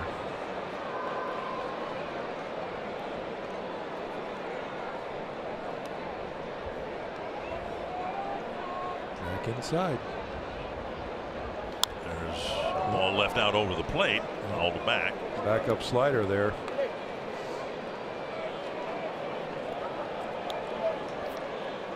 Well, whatever, you'd have to say that the pitching plan against the Red Sox in this series has been well thought out and well executed. Here we are halfway through this game. The Red Sox in the series so far have only scored 5 runs.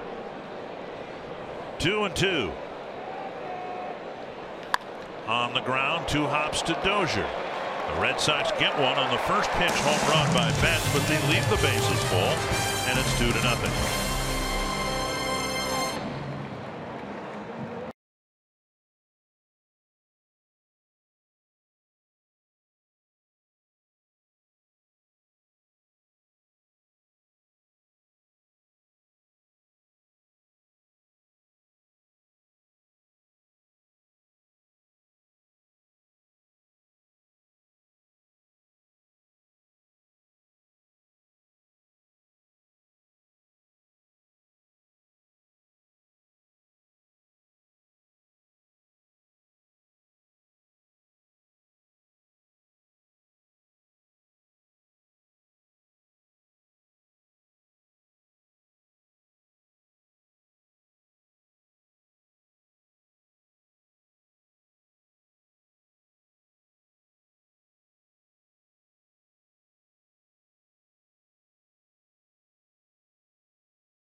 Porcello, young kid, starting game 163 for the Detroit Tigers. And the Tigers had the lead most of the way throughout. Fernando Rodney was in his 4th inning of work when Alexi Casillas scored Carlos Gomez from second base, and the greatest regular season game in Twins history ended with the Twins going to the playoffs as a division champion. Porcello started it. Had a chance to talk with him last year about that game, and he says it just felt like every other inning one team or the other felt like they were going to win. Tigers had that feeling a couple of times, but ultimately the Twins won the thriller. And Twins fans remember the Twins the couple days before had said their goodbyes to the Metrodome, at least the planned goodbyes to the Metrodome. But then they had to play game 163 2 days later because the Vikings were using the Metrodome for a football game on Monday. And then the Twins ended up playing another playoff game at the Metrodome against the Yankees a few days later. 1-2.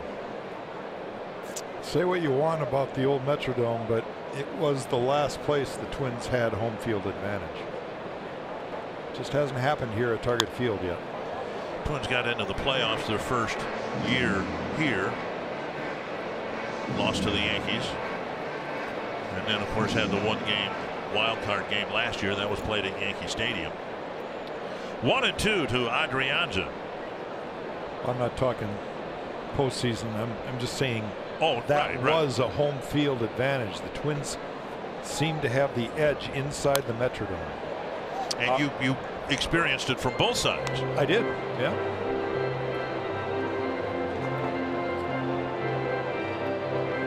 Hard to beat this, though. Yeah, beautiful crowd here again today. Another gorgeous weather day. Never did warm up to what they thought it was going to. Overcast skies. 1-2 to Adrianza. Lamar and Wilson will follow. Swing and a miss, and Adrianza for the second time this afternoon has a long battle with Porcello, but he loses it on strikes. 5th strikeout now for Rick Porcello.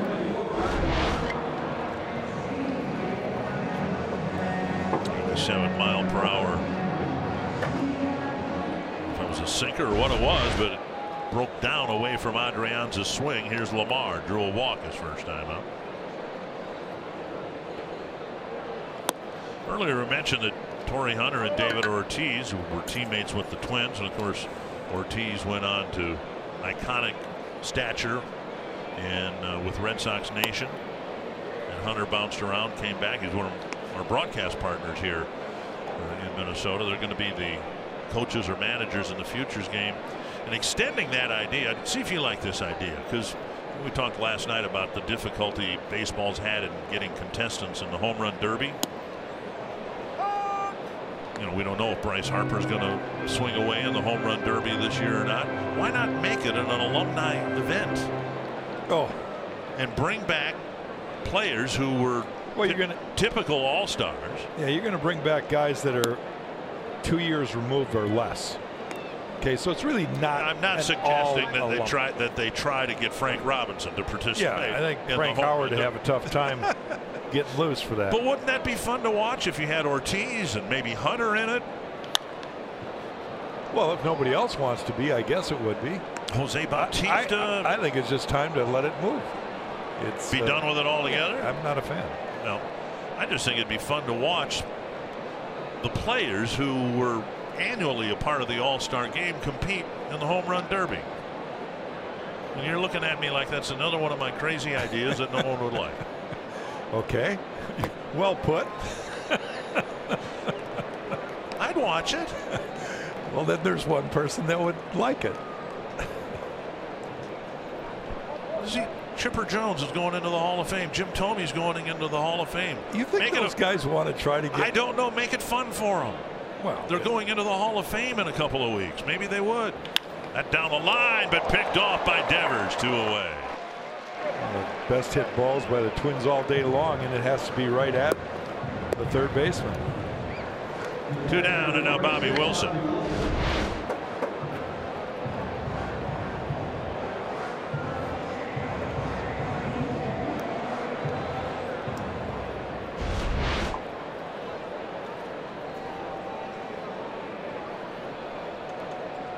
Up and away, ball 1. Porcello's been in cruise mode. He's had 2 back-to-back 1-2-3 innings. Chance for a third here. On the left, and coming in and making a catch on the line drive is left fielder Benintendi. And Porcello set down 10 in a row.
With hashtag Hats Off for Heroes. For each post, T-Mobile will donate $1 to support veterans.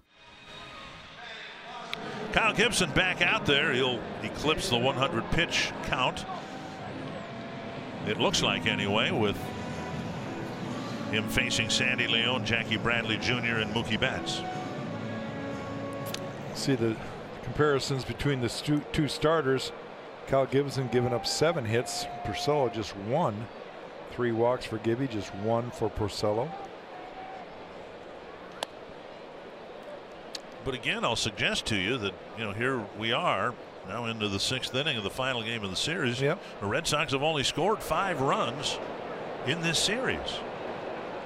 And Leone hitting the backside. 1-0 pitch got him on the hip, perhaps.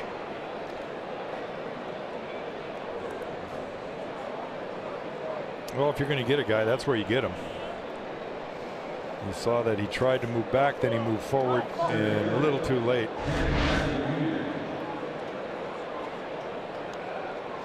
Might have got the hip bone.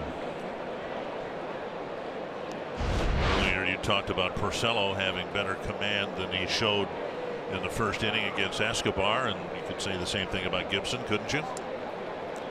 I liked it. Leone aboard, and now Jackie Bradley Jr. Ground ball to short, and there is the elusive double play grounder.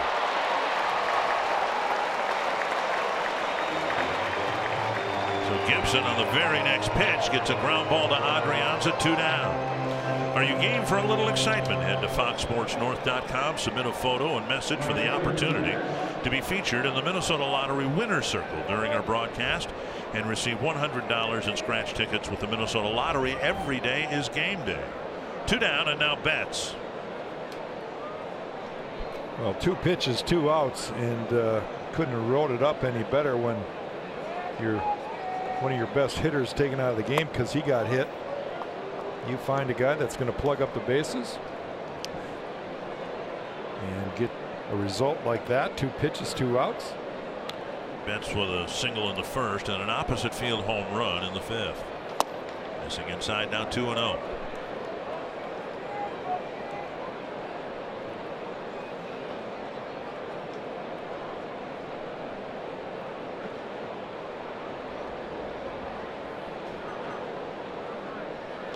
Popped up right field, and Gibson, in what might be his last inning, has his quickest inning, facing just 3 men in a very quick 1-2-3-6.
Twins Hope Week. The Twins Wives organization assembled blankets following last night's game.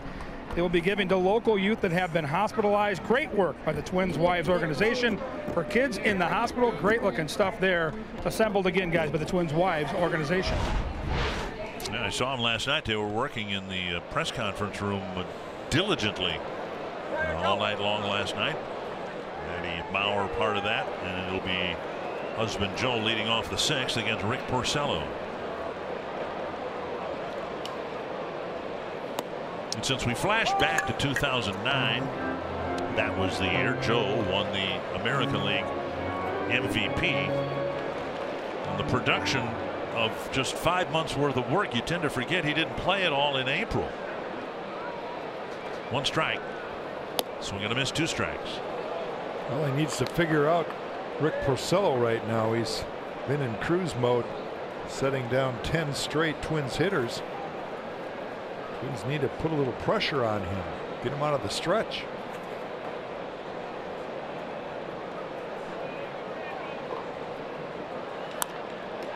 Right center field, and it is the right fielder, believe it or not. There, Betts making the catch, standing closer to center field than where a right fielder. He's about, or was about 100 feet away from what would be considered standard right field positioning. Yeah, they totally positioned him perfect right there. The shifter in the outfield was all the way around to the left. Here's Dozier, a ground ball and a fly ball.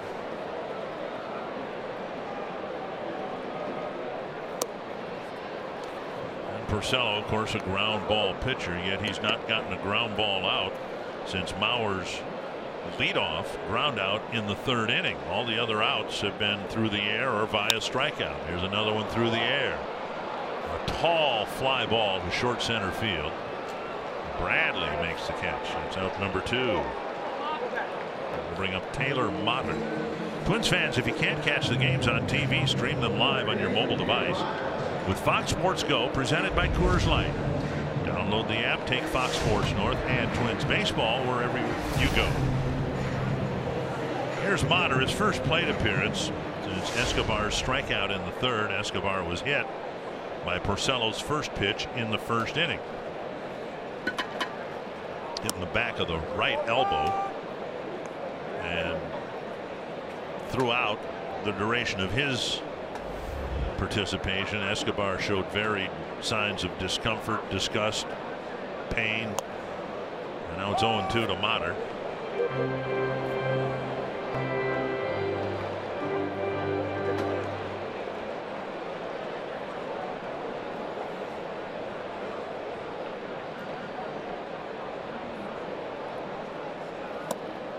Just missed.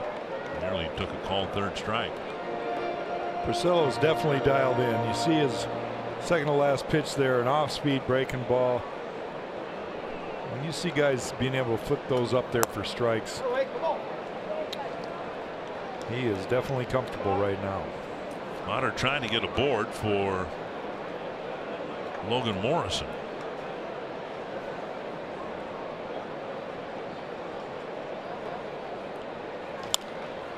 Flipped into short right center field and caught by Holt. Another 1-2-3 inning for Rick Porcello.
Save big money on all your home improvement needs at Menards. And powered by Ram Trucks, built to serve.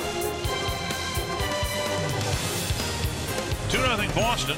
They try to win the final game of this 3-game series. Haven't done much offensively against Rick Porcello, as you can see. And now Ryan Pressly comes in to pitch to the Red Sox in the 7th inning. Pressly, a Rule 5 pickup years ago from the Boston organization. And he'll face Benintendi, Martinez, and Moreland. Twins are still within reach.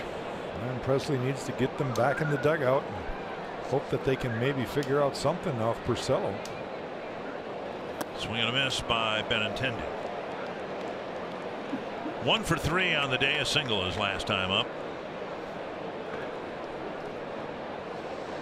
Red Sox started the day 2 games behind the Yankees, but even in the win column, each team with 49 wins. Yankees are playing the Mariners at Yankee Stadium as we speak. Boston's played 4 more games than the Yankees, and they have lost 4 more games than the Yankees. 2 strikes to Benintendi.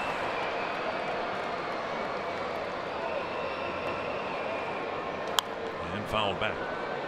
Twins have done a really nice job in this series against Benintendi. He walked in game 2 of the series, base hit today, and hitless in game 1 with a pair of strikeouts. So they pitched him well. And down and in, 1 and 2.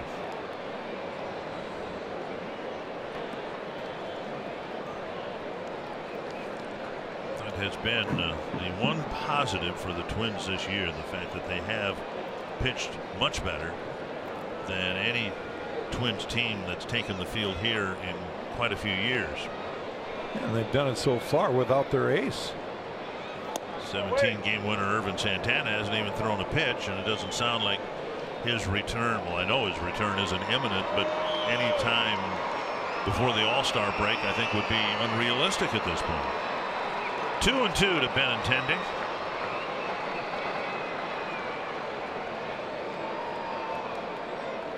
Tap foul. The American League earned run average is 4.12. The Twins team ERA is 4.04. So, when was the last time the Twins staff, granted marginally, but when's the last time the Twins staff had a better than average earned run average? 2-2. Now 3-2.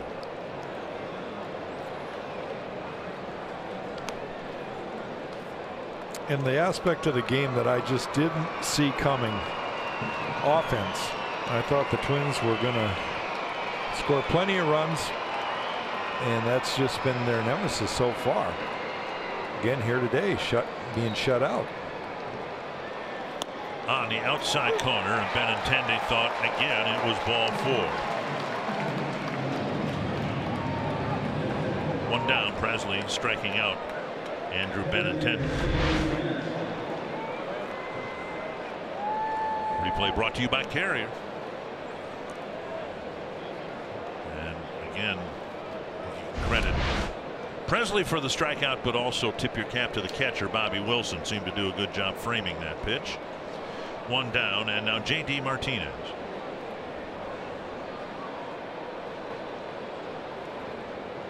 Breaking ball, missing inside, ball 1. Martinez 0 for 2 with a walk, just 2 for 11 in the series.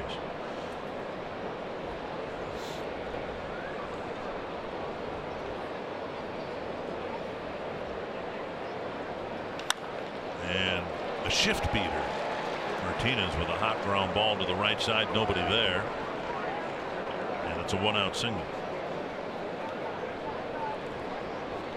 That'll bring up Mitch Moreland, 1 for 2 with a walk and a run scored. Kyle Gibson had 2 1-2-3 innings, the 3rd and the 6th.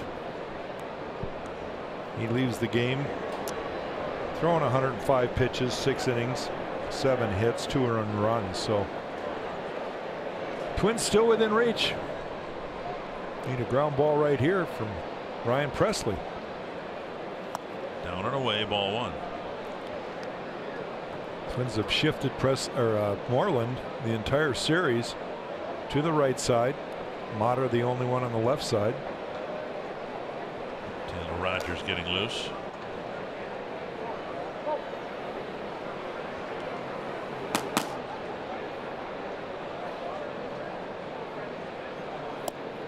Strike call. 98 at the knees. 1-1.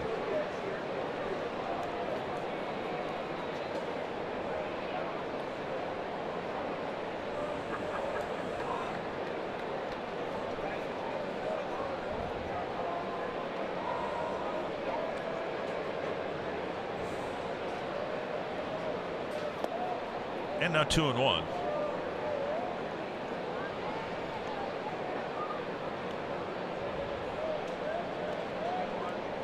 Red Sox coming into play today, 75 games, 374 runs scored.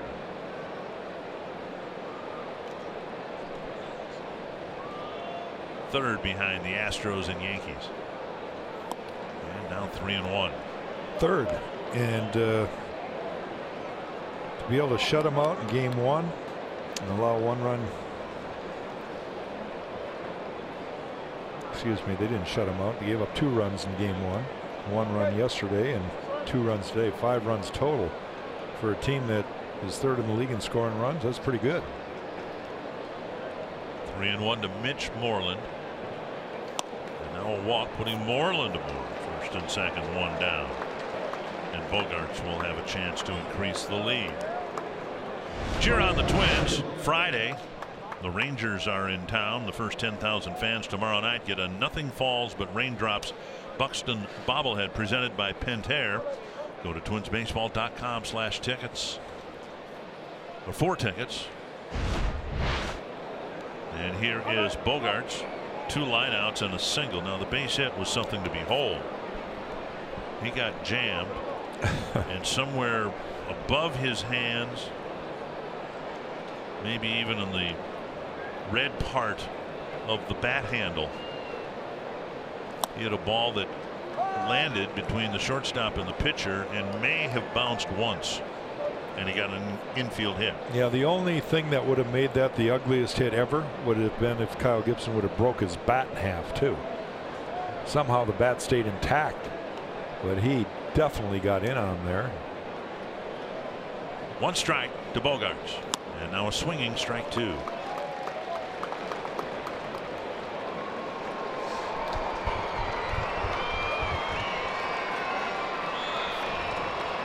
Red Sox have the only runs in the game too, but they left 8 men on, and now a threat here again in the 7th. Presley trying to keep this game within reach.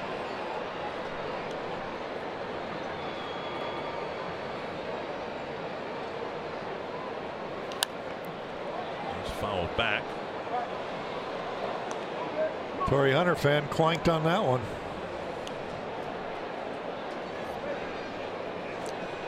Yeah, if Torrey were here, he would not be proud.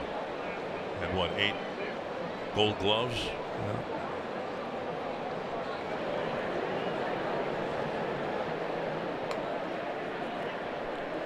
Gibson got a ground ball double play in the 6th. Presley would love to get one here off the bat of Bogaerts. That's cracked to left, hit pretty well. Grossman back. That play is off the wall and away from Grossman. 1 run will score. 2nd run coming in. Here's the relay from Adrianza, and it's high, and that will allow Bogaerts to go to 3rd. A 2-run double for Xander Bogaerts, doubling the Boston lead. Yeah, that feels like 10 runs the way Porcello's been pitching. Might have just put the nail in the coffin for the Twins. You see the pitch. It's supposed to be down and away. It was up and in. Missed it by 2 feet. And Bogaerts did his part in adjusting, hitting it off the wall. And then kind of a bad ricochet. You saw Robbie Grossman was in good position to play the ricochet off the wall, but it took a little funny hop and went to his right, and that advanced 1 more run. Yeah, I'll have to check with Robbie. It looked like that ball might have hit a seam in the padding and took kind of a weird bounce. At any rate, Presley leaves, and the Red Sox are leading now 4-0 with Taylor Rogers coming in.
To third on the throw home, 1 out in the inning, and Taylor Rogers will try to get the next 2 outs without allowing any more damage.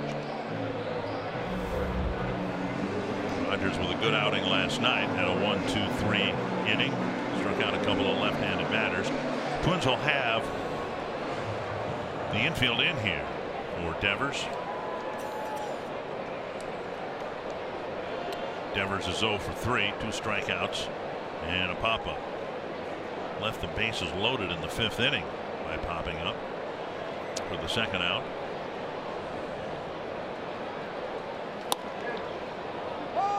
Strike 1 called. Maher playing about 30 feet off the 3rd base line, so Bogaerts has a chance to take a big lead at 3rd. And Rogers, of course, had a bit of a disadvantage here, being a left-hander. Fouled back, and it's 0-2. First time facing Devers in this series for Taylor, and quickly ahead of him with 2 strikes.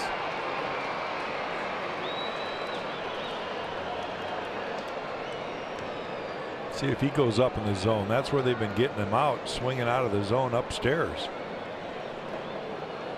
Well, breaking ball away, 1-2.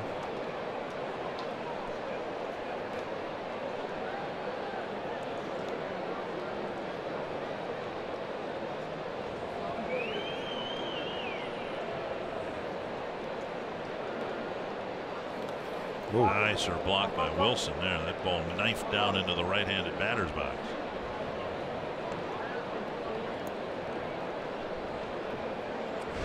Taylor spikes this breaking ball. Just too late of a release point.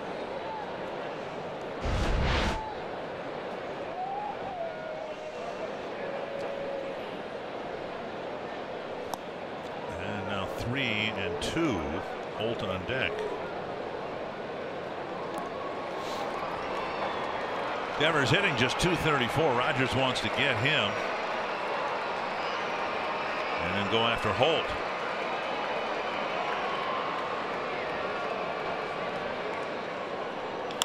Chopper knocked down by Dozier. He'll have no play other than first base. Tried to backhand it. The ball hit over the mound. And coming in from 3rd is Bogaerts. And it's a 3-run inning. All 3 runs charged to Presley. Well, it's going to be the contact play for the 3rd base runner, Xander Bogaerts. He is going on contact, and Dozier's going to have to pick it clean in order to make a good throw back to Bobby Wilson. When it bounces out of his glove, he's only got the 1 play, and that's to get the out at first. So Devers will be credited with an RBI. Base is empty. Holt at the plate. missing outside. Ball one.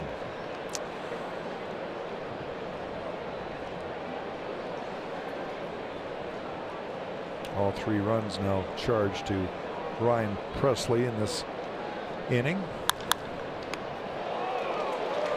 And Rogers makes the play. The Red Sox enjoy a 3-run inning and now lead 5-0.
Well, it started early. First pitch to Eduardo Escobar. He gets hit in the right elbow. You can see him wincing.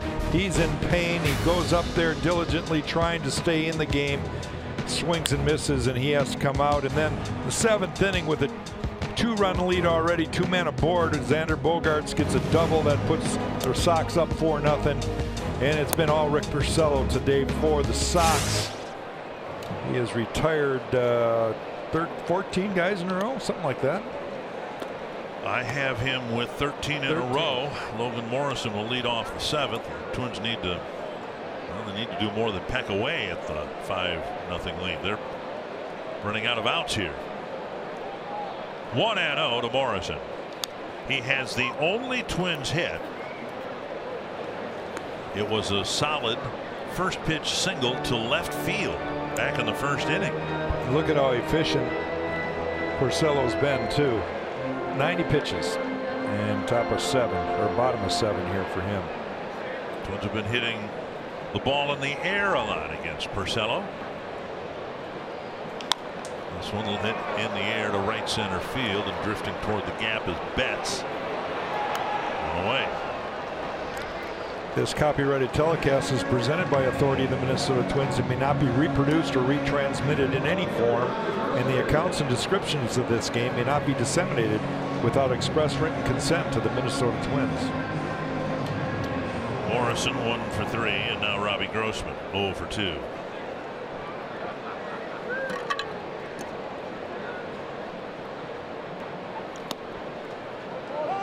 Strike one. Texas Rangers open up a series here tomorrow night.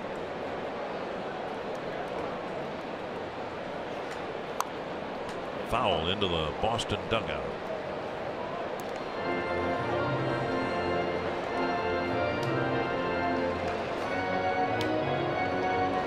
Matt Belisle pitching in the throwing right now in the Twins bullpen.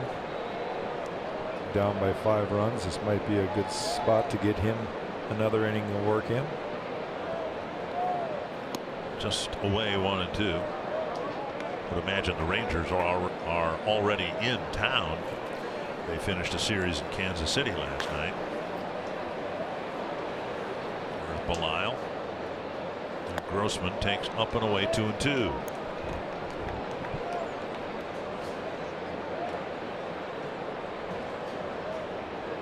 So I would imagine Rougned Odor, Adrian Beltre, and the Rangers. They're probably here at the game today. You'd go to a game on the road, wouldn't you? Absolutely not. Here's a fly ball to right. And Betts ranges over to make the catch. Out number 2. And we'll bring up Kepler.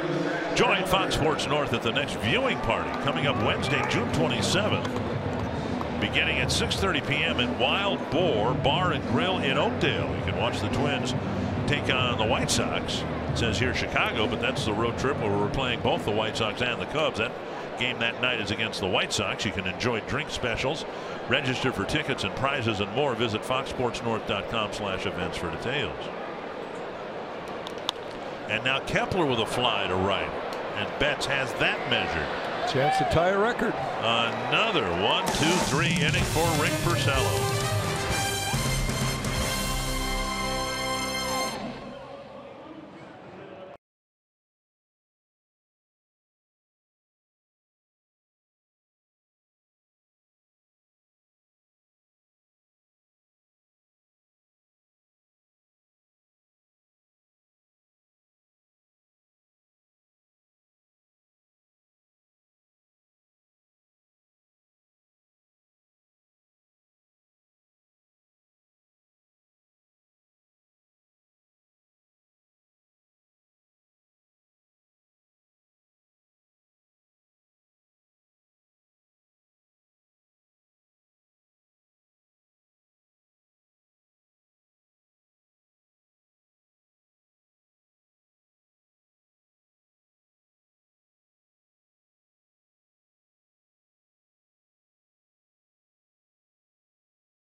Join us tomorrow night when the Twins welcome the Texas Rangers. Our coverage begins Friday night at 6:30 right here on Fox Sports North. Rick Porcello getting hugs. What a job he did. He will leave having allowed just 1 hit through 7 innings. And the Red Sox with a 5-0 lead. And now Matt Belisle will come in to pitch to the Red Sox in the 8th. Third appearance for the Twins this year. See his numbers for both the Twins and the Cleveland Indians this year. And he'll face Leon, Bradley, and Betts. Getting back to the Texas series that was promoted, the Twins will face left-hander Mike Minor tomorrow, then Giovanni Gallardo and Bartolo Colon. Thought the way the Rangers had their rotation set up that the Twins would have to face Cole Hamels, but it'll be Minor, Gallardo, and Colon, who of course last year was a key part of the Twins surge to the postseason. Well, if you still have a big sexy sign, you might want to wear a t-shirt. You know, I'm one of those. I can't help but cheer for that guy. I mean, at his age, still doing what he's doing, it's pretty remarkable. Off the glove of Mauer and into short right field. Leon has another base hit.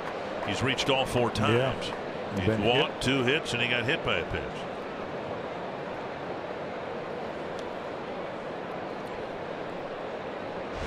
Joe Mauer diving to his right. Just couldn't get the glove on it cleanly. The leadoff man is on in the 8th. Well, when Colon pitched for the Twins last year, it was one of the more amazing things in the context of the time that it was performed in this day and age when starters, if they go 6, you feel like you've gotten a bonus inning from them sometimes. And I saw a 44-year-old man get all 27 outs. He pitched a complete game for the Twins last year, and therein hopefully set an example for anyone who was watching. We'll have to have the record keepers look how many times Nolan Ryan did that at 44. I bet he did it 10 times. That's why I said in the context of the era in which it was performed. Here's Porcello cruising. He couldn't be doing any better than he's been doing. The innings have been quick, and he's, you know, obviously had the Twins eating out of his hand all afternoon long, and they'll take him out after 7 innings. The last base runner he faced was Ryan Lamar in the 2nd inning with 2 outs. He walked. 2 strikes to Bradley. And away. You'd like to think, though, that with 5 runs, the bullpen could get 6 outs. Their bullpen? Yeah, you'd like to think that. At least if you're Alex Cora, you'd like to think that. Another nice stop by Wilson. Boy, he's had a heck of a game behind the plate again today.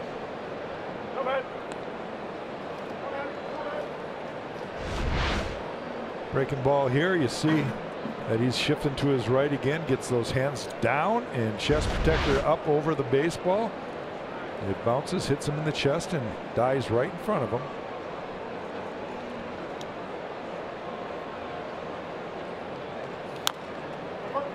When you think about it, can there be a more chewed up, uneven part of a baseball field than the batter's box? I mean, you got people standing in it all game long. Divots and all of that, and yet catchers are asked to block a pitch bouncing out of that stuff.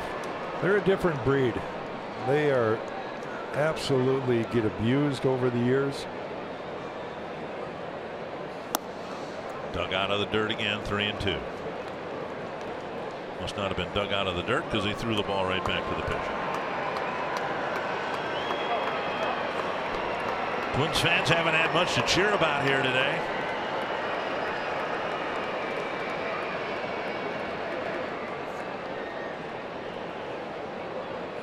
And a swing and a miss. Bradley strikes out, 1-1.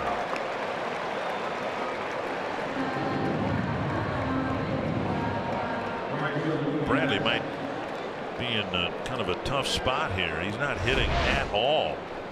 0 for 4 again today. That was not a changeup. That's his sinking fastball right there, and it was in a great location. Bradley just pulled his head off a little bit. Didn't go with the pitch as it was moving down and away from him. Yeah, he's the one weak link in this lineup right now for Boston. But again, pretty good defender out in center field.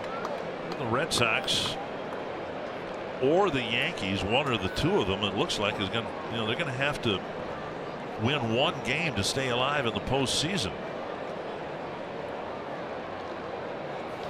Ball hit hard to left. Grossman back and makes a great running catch on the warning track. A great catch by Robbie Grossman, taking an extra base hit away from Mookie Betts.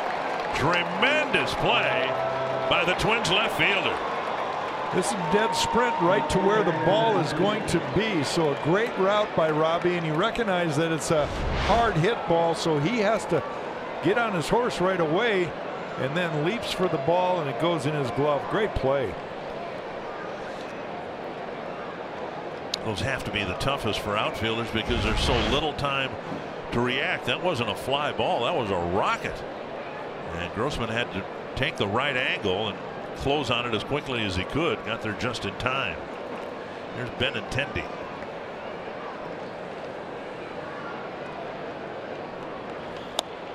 And a first pitch strike.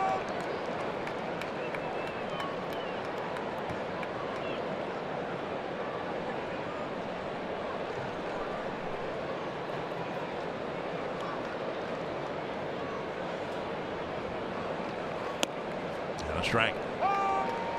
0-2. Brandon Workman and Hector Velasquez warming up.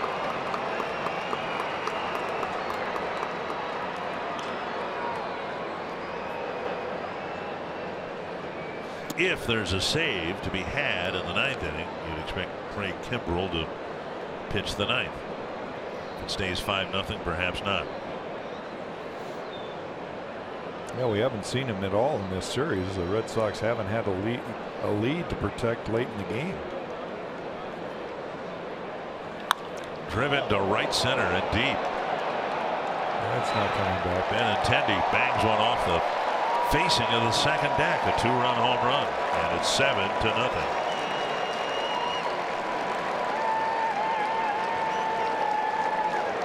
Benintendi's 13th of the year.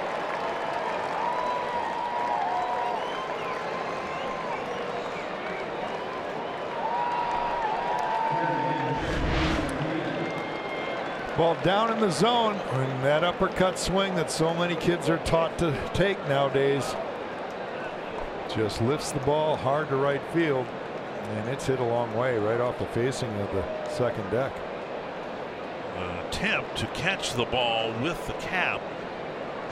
Then the most important part of the attempt, of course, is hanging onto the cap. I would think the most important part is not falling over the rail. Yeah, of course. And the Red Sox have opened up now a 7-0 lead, 3 runs in the 7th, 2 so far here in the 8th.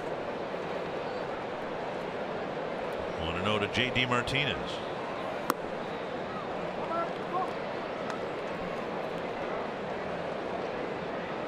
Well, now it makes more sense why they got activity. Get a couple more runs. There's no need for Porcello to extend himself. He's going to be asked to pitch on his 5th day the rest of the season.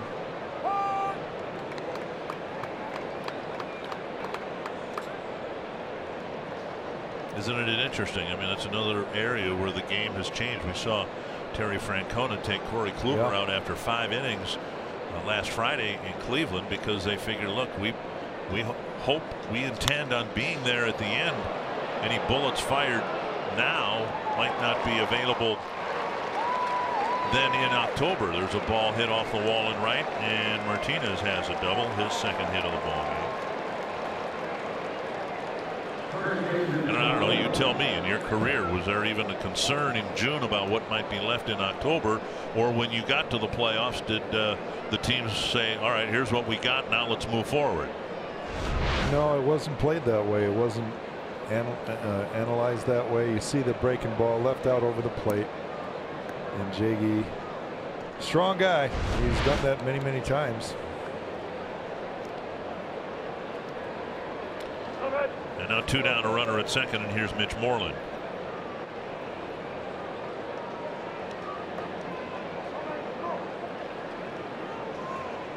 Tapped and foul.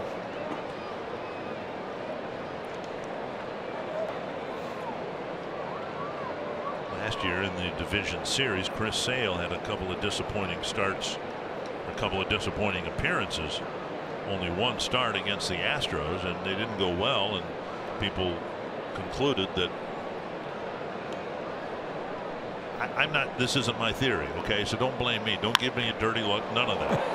Left center field, and that ball won't be caught, and 1 hops the fence, and the Red Sox continue to get some damage done against Matt Belisle. Back-to-back doubles after the home run. But the feeling was that Chris Sale, having thrown 214 in the 3rd innings, might have been running on fumes come playoff time. Well, batting practice, fastball right down the middle there, and Irvin Alston going to come out and try to figure out, what do you say to a veteran right here?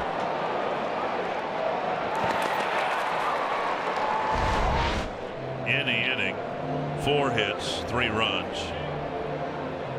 And remember, Betts made the 2nd out of the inning when Grossman made a great play on his wicked line drive to the warning track.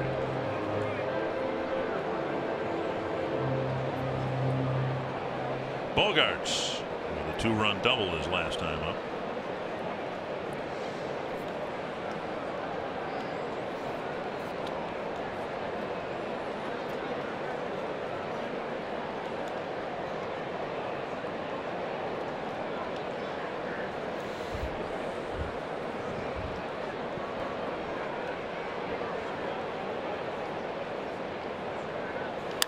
And a pop-up should put an end to it.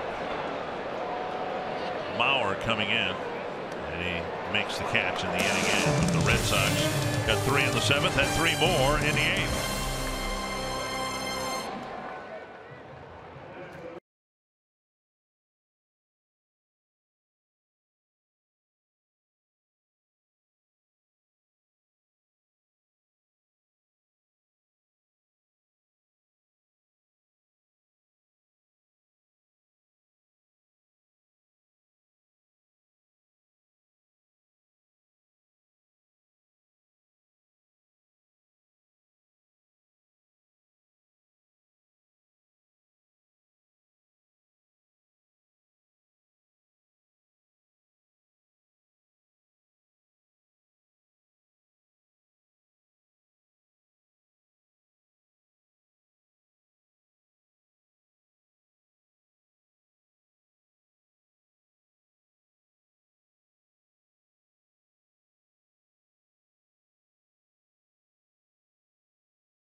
Twins Live presented by Central. I think we'll take a look at how Rick Porcello packed a punch here today against the Twins. We'll also show you how the bullpen, who's been so good of late, could not keep him in the game after Gibson only gave up 2 runs in this start. And we'll hear from Paul Molitor, get an update on Eduardo Escobar and Eddie Rosario. And today, guys, because of Prism Research, you can get the Twins' final pitch exclusively at the Fox Sports North Facebook page and foxsportsnorth.com. We'll wrap up today's game and we'll preview the series this weekend, guys, with the Texas Rangers. All right, Kevin, thank you very much. Velasquez will come into the ballgame with the Red Sox now leading 8-0. Velasquez will face the bottom third of the Twins lineup, starting with A-Ray Adrianza. It's been all Boston today, in part because of the great effort by Rick Porcello. 7 innings of work, 1 hit ball, 1 walk, 5 strikeouts, and he made it look easy. Then he had plenty of runs to work with. Twins bullpen has gone a little south today.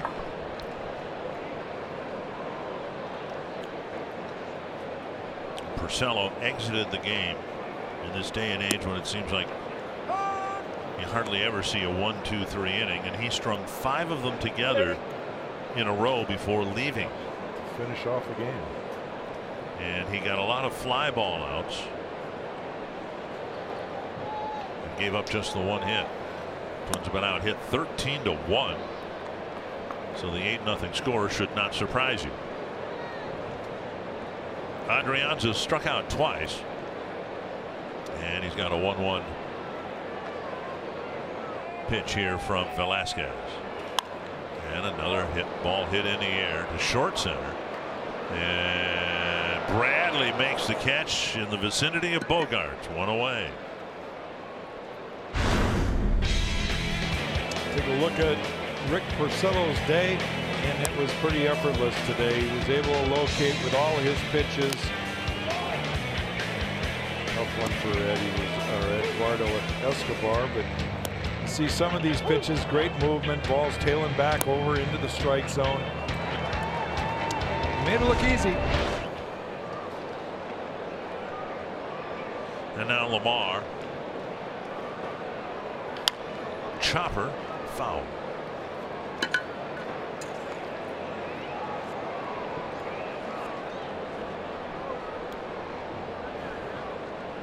Lamar walked in the 2nd. He was the last Twins base runner, and he lined out to the 3rd baseman Devers.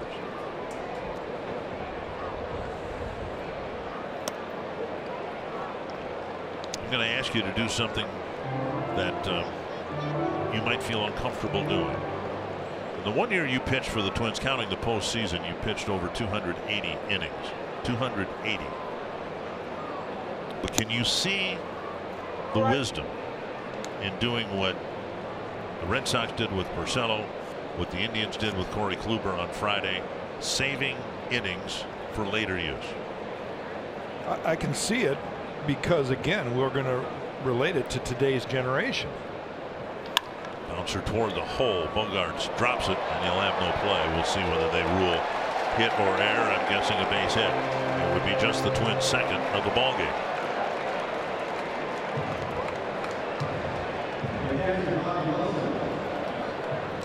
You rule it a hit. Don't know whether, given Lamar's speed, don't know whether Bogaerts would have had a play anyway. My theory on your question, though, is if you're not conditioned to do something, you're probably not going to be able to do it. Or if you do, it's going to be more of an anomaly than consistency. But again, the era was different. But counting the postseason, you pitched over 280 innings, and in the postseason, you know, the Twins condensed things to a 4-man rotation, so you pitched games 1, 4, and 7 at the very end. Even the Verlanders of the world don't do that now. They make sure that they get that extra day, even in the postseason. Yeah, and quite honestly, I think the real question we're asking is, you know, what was better? You know, what was better for baseball? And I don't know where that's all going to unfold. In time, I think we're going to have a better answer for that, because there hasn't been a long enough sample size of what we're doing in the game today. But I really believe, and I've always believed in my heart of hearts, that, you know, pitchers can do what generations of the past have done. They're just not given the opportunity to do it. I'm convinced Verlander could do it. I'm convinced Kluber could do it, even though he was a little bit tired last year in postseason. 2-1 to Wilson. 2-2.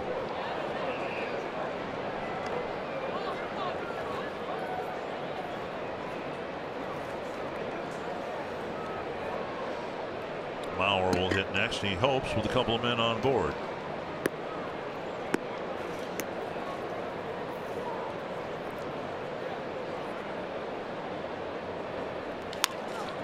Might be 2. They got 1, and they got 2. And in the end, Velasquez faces just 3 men in the 8th.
Baseball to 50 wins. You want to do it in big style, and boy, the World Series champ did it last night in Houston. Springer, then Bregman, then Altuve, back to back to back in the 6th.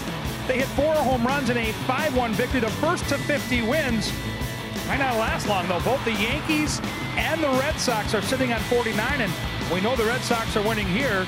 The Yankees in the bottom of the 8th are up 4-3 in the Bronx, so there could be 2 more 50-game winners, but no letdown after the World Series. The Astros guys are rolling right now.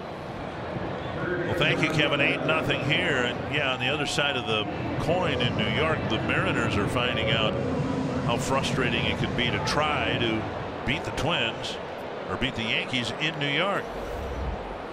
Matt McGill's going to get the 9th inning. Mitch Garver's going to play first for Joe Mauer, too. Yep. Devers, Holt, and Leone will bat for Boston in the 9th inning. McGill got his second big league win in the last road trip. Second game, Saturday game in Cleveland. Irvin to right, Kepler over, and another diving catch by Max Kepler. He came in and went to his right last night, and now today he goes in and goes to his left.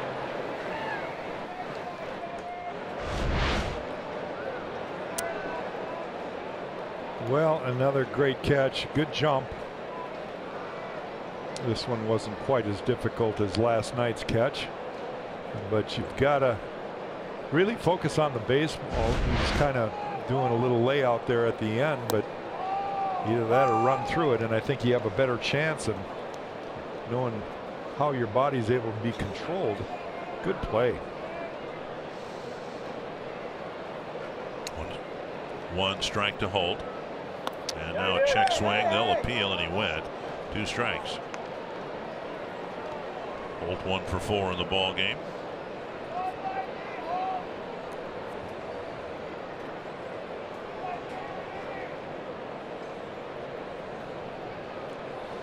The Mariners 3 outs from being swept at Yankee Stadium like the Twins were earlier this year.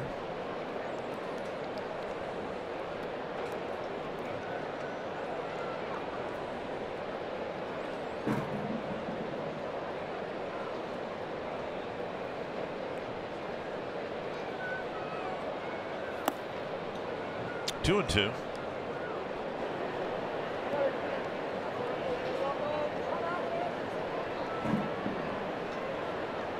Blake Swihart on deck. He apparently will hit for Leone.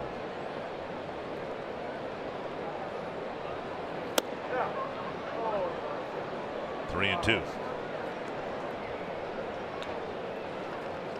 Matt McGill kind of wondering where that pitch was.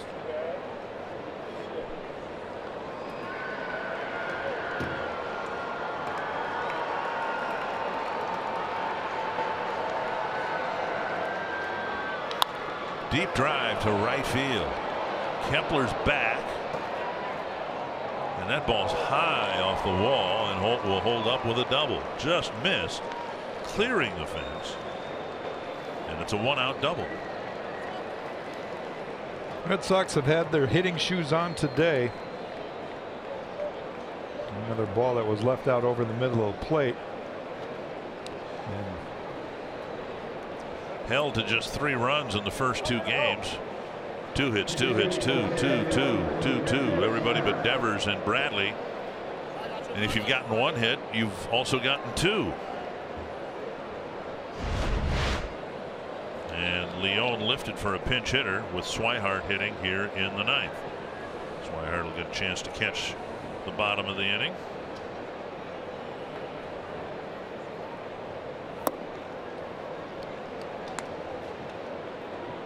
One and 0.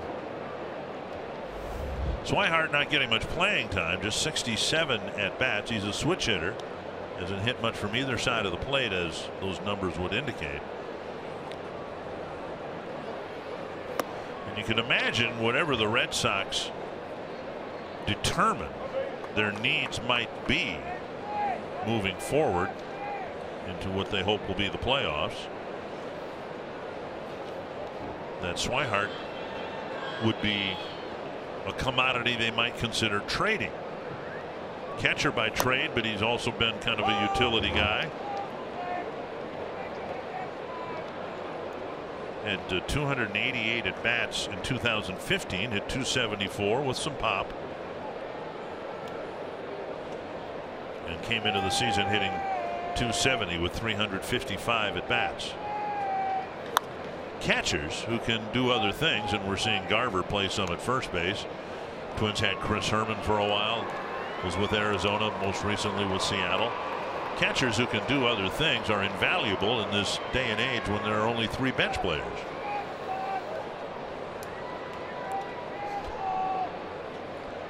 Two and two to Swihart.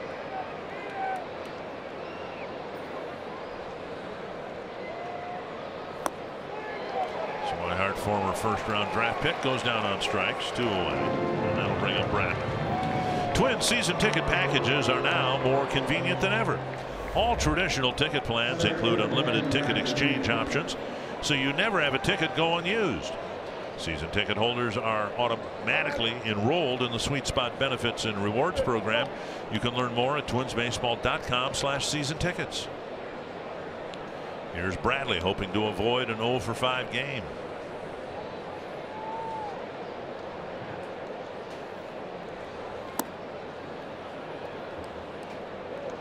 Be interested. I mean, my hope is that Bradley figures some things out and starts hitting. That would be in his and the Red Sox best interest. But the average keeps heading south down to 177, and he's not looked particularly hitterish in this series. You know what I've seen from him this series is he's not tracking the ball all the way to the barrel of the bat. He has really been pulling off a lot of the pitches, especially the outer half, and you can't hit what you can't see.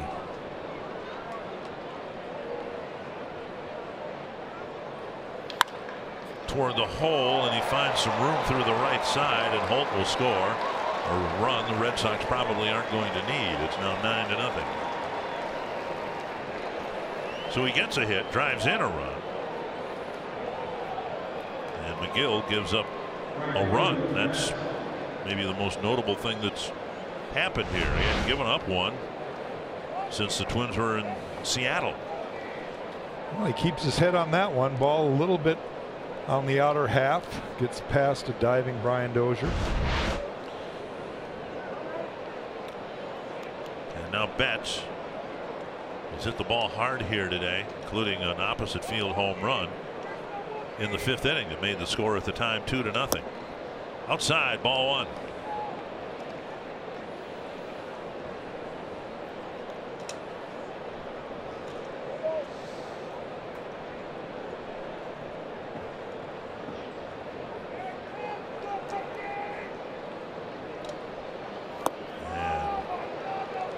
That's a cutter or a slider, but he got a swing and a miss to even the count.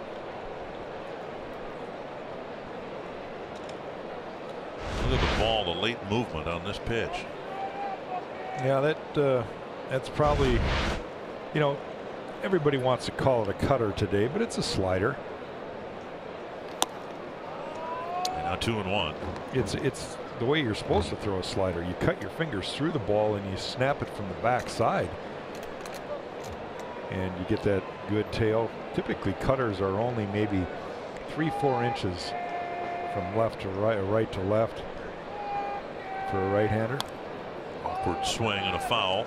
2-2. 95-mile-an-hour fastball up in the zone there.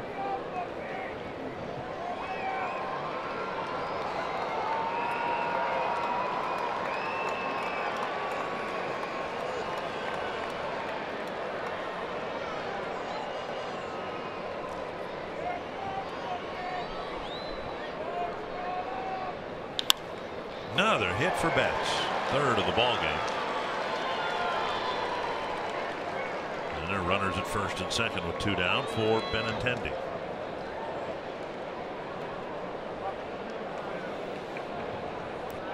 th hit for the Red Sox. The Twins have just 2. Doesn't seem fair. What doesn't seem fair? Well, the fact that one team has 16, the other team has 2. But that's the game, and the Twins are going to walk away winning this series with 2 wins against what appears to be a possible loss here today, unless they can generate the greatest comeback in Twins history. A whole bunch of excitement for the good crowd that still remains here at Target Field. Benintendi homered his last time up.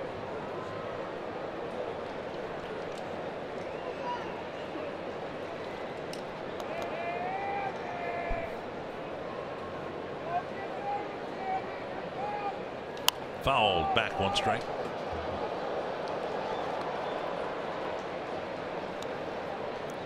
Mentioned that the Twins will go to Boston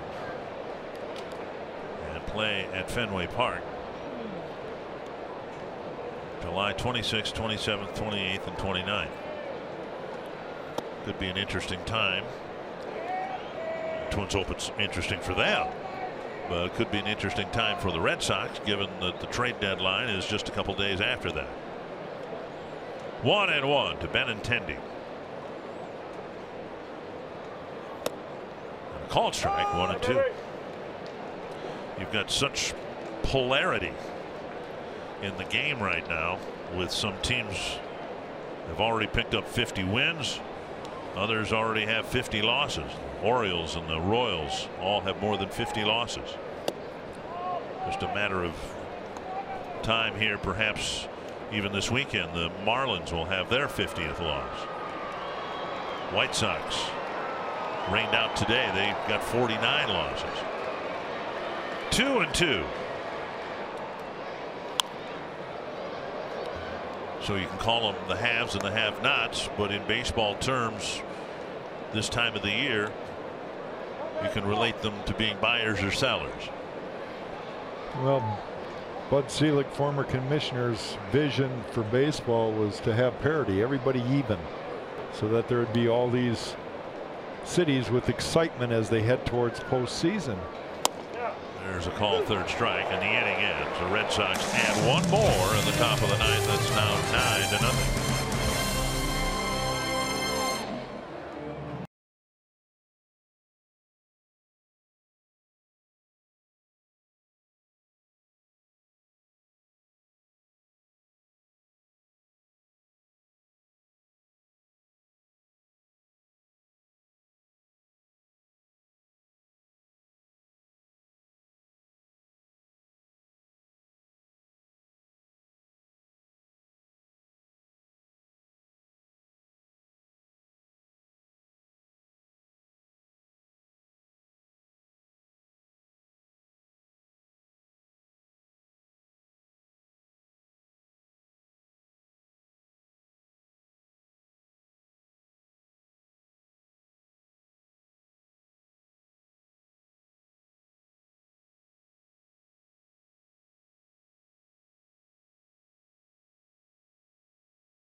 Betts having a good day at the plate,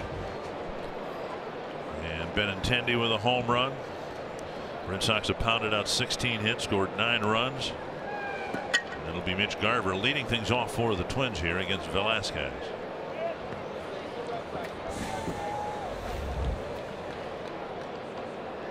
And a first pitch strike.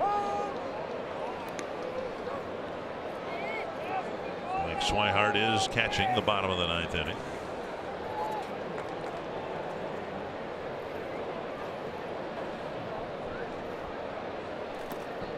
Down and away, 1-1. Certainly the hope is both Eddie Rosario and Eduardo Escobar will be in the starting lineup tomorrow night when the Rangers open up a 3-game series. Yankees finished off the Mariners 4-3. Severino with the win. Paxton taking the loss. Severino, I think, leads the league in wins, doesn't he?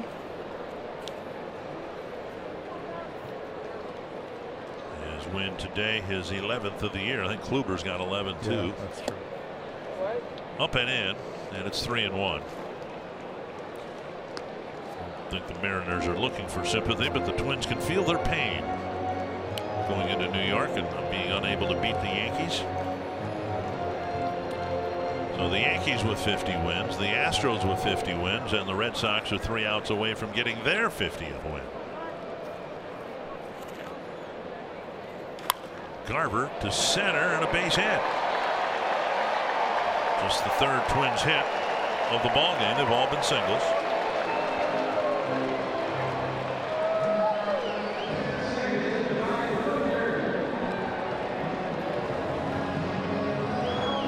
Dozier will hit. He is 0 for 3. A couple of doubles last night. He'd like to get a base hit to avoid an 0 for. Average back down into the 2 teens.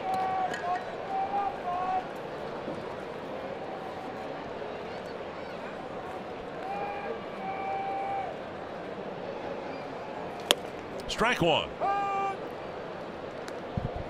Hasn't been a lot for the fan base to cheer here today. They got a little excited about Garver getting on base. Leadoff man, hey, what the heck? Here's that comeback we were talking about, huh? Couple of walks, couple of hits. It's going to be a long half inning, but where the heck are we going anyway? It's almost rush hour. 20th pitch for Velasquez.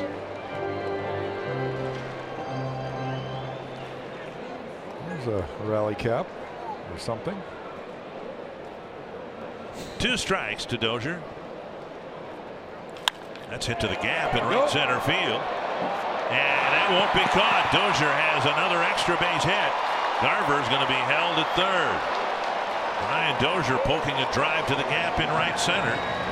2nd and 3rd with nobody out.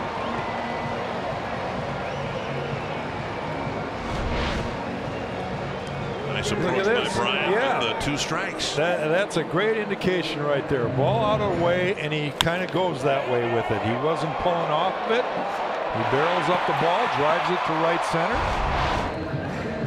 So after 3 tough at-bats, a couple fly balls, he's able to square one up. Here is Motter, popped up to the 2nd baseman, Holt, in his first at-bat. Again, the score is not good for the Twins, but the news also not good regarding ball rolled up the middle. It'll score a run. Motter is retired, and Garver scores. The Twins have a run. Twins lost Eduardo Escobar to a contusion on his right elbow. They have announced that as a contusion, so presumably x-rays were taken. No break was found, just a bruise, and the hope is that through ice, ultrasound, whatever they might use, that Escobar will be able to be in the starting lineup tomorrow. Garver comes in. The Twins are on the board. It's 9-1, and that'll bring up Morrison.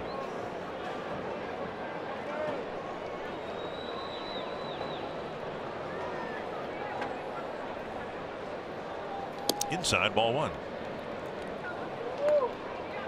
Well, if nothing else, a moral victory to score a run and avoid the shutout.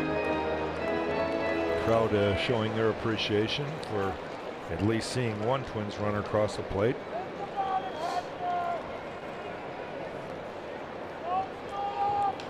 Driven to the gap the other way. And a leaping catch in center by Jackie Bradley Jr. Dozier will tag and score, and it's 9-2. Morrison creamed that ball. And Bradley with an athletic play at the end of a long run to make the catch.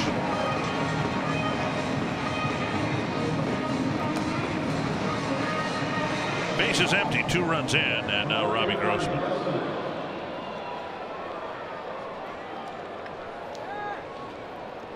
Grossman 0 for 3 against Porcello.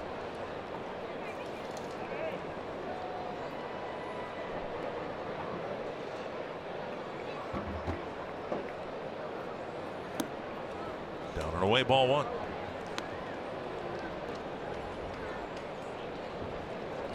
Red Sox have scored 9 runs on 16 hits, and they've also left 11 guys on, so it could have been a lot uglier than it was.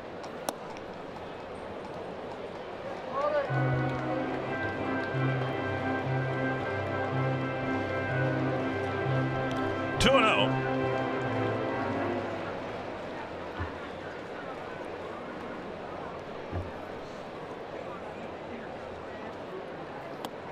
And a strike on the outside corner, 2-1.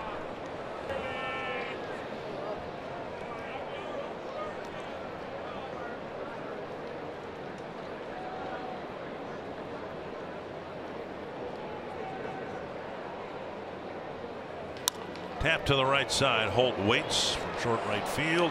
Throws to end the game. And the Red Sox win the finale. The Twins winning the first 2 in close fashion. And the Red Sox swinging the bats awfully well toward the end here today, Jack. Yeah, it was a lopsided game. Rick Porcello was real sharp. Kyle Gibson had a tough time and struggled with command again today, but the Red Sox had their hitting shoes on, and they pounded the ball around pretty well today. Twins going to have to regroup and get ready for Texas coming in tomorrow night. Tom Hanneman, the bottom line is the Twins back-to-back series against some really good pitching and 2 really good teams, and they won the series in Cleveland, and they won this series here at home against Boston. And Dick, the Red Sox avert their first 3-game sweep on the road since September of 2016 at Yankee Stadium with a 9-2 victory. Up next on Twins Live, presented by CenturyLink. We'll talk about all the things that went well today for the Red Sox.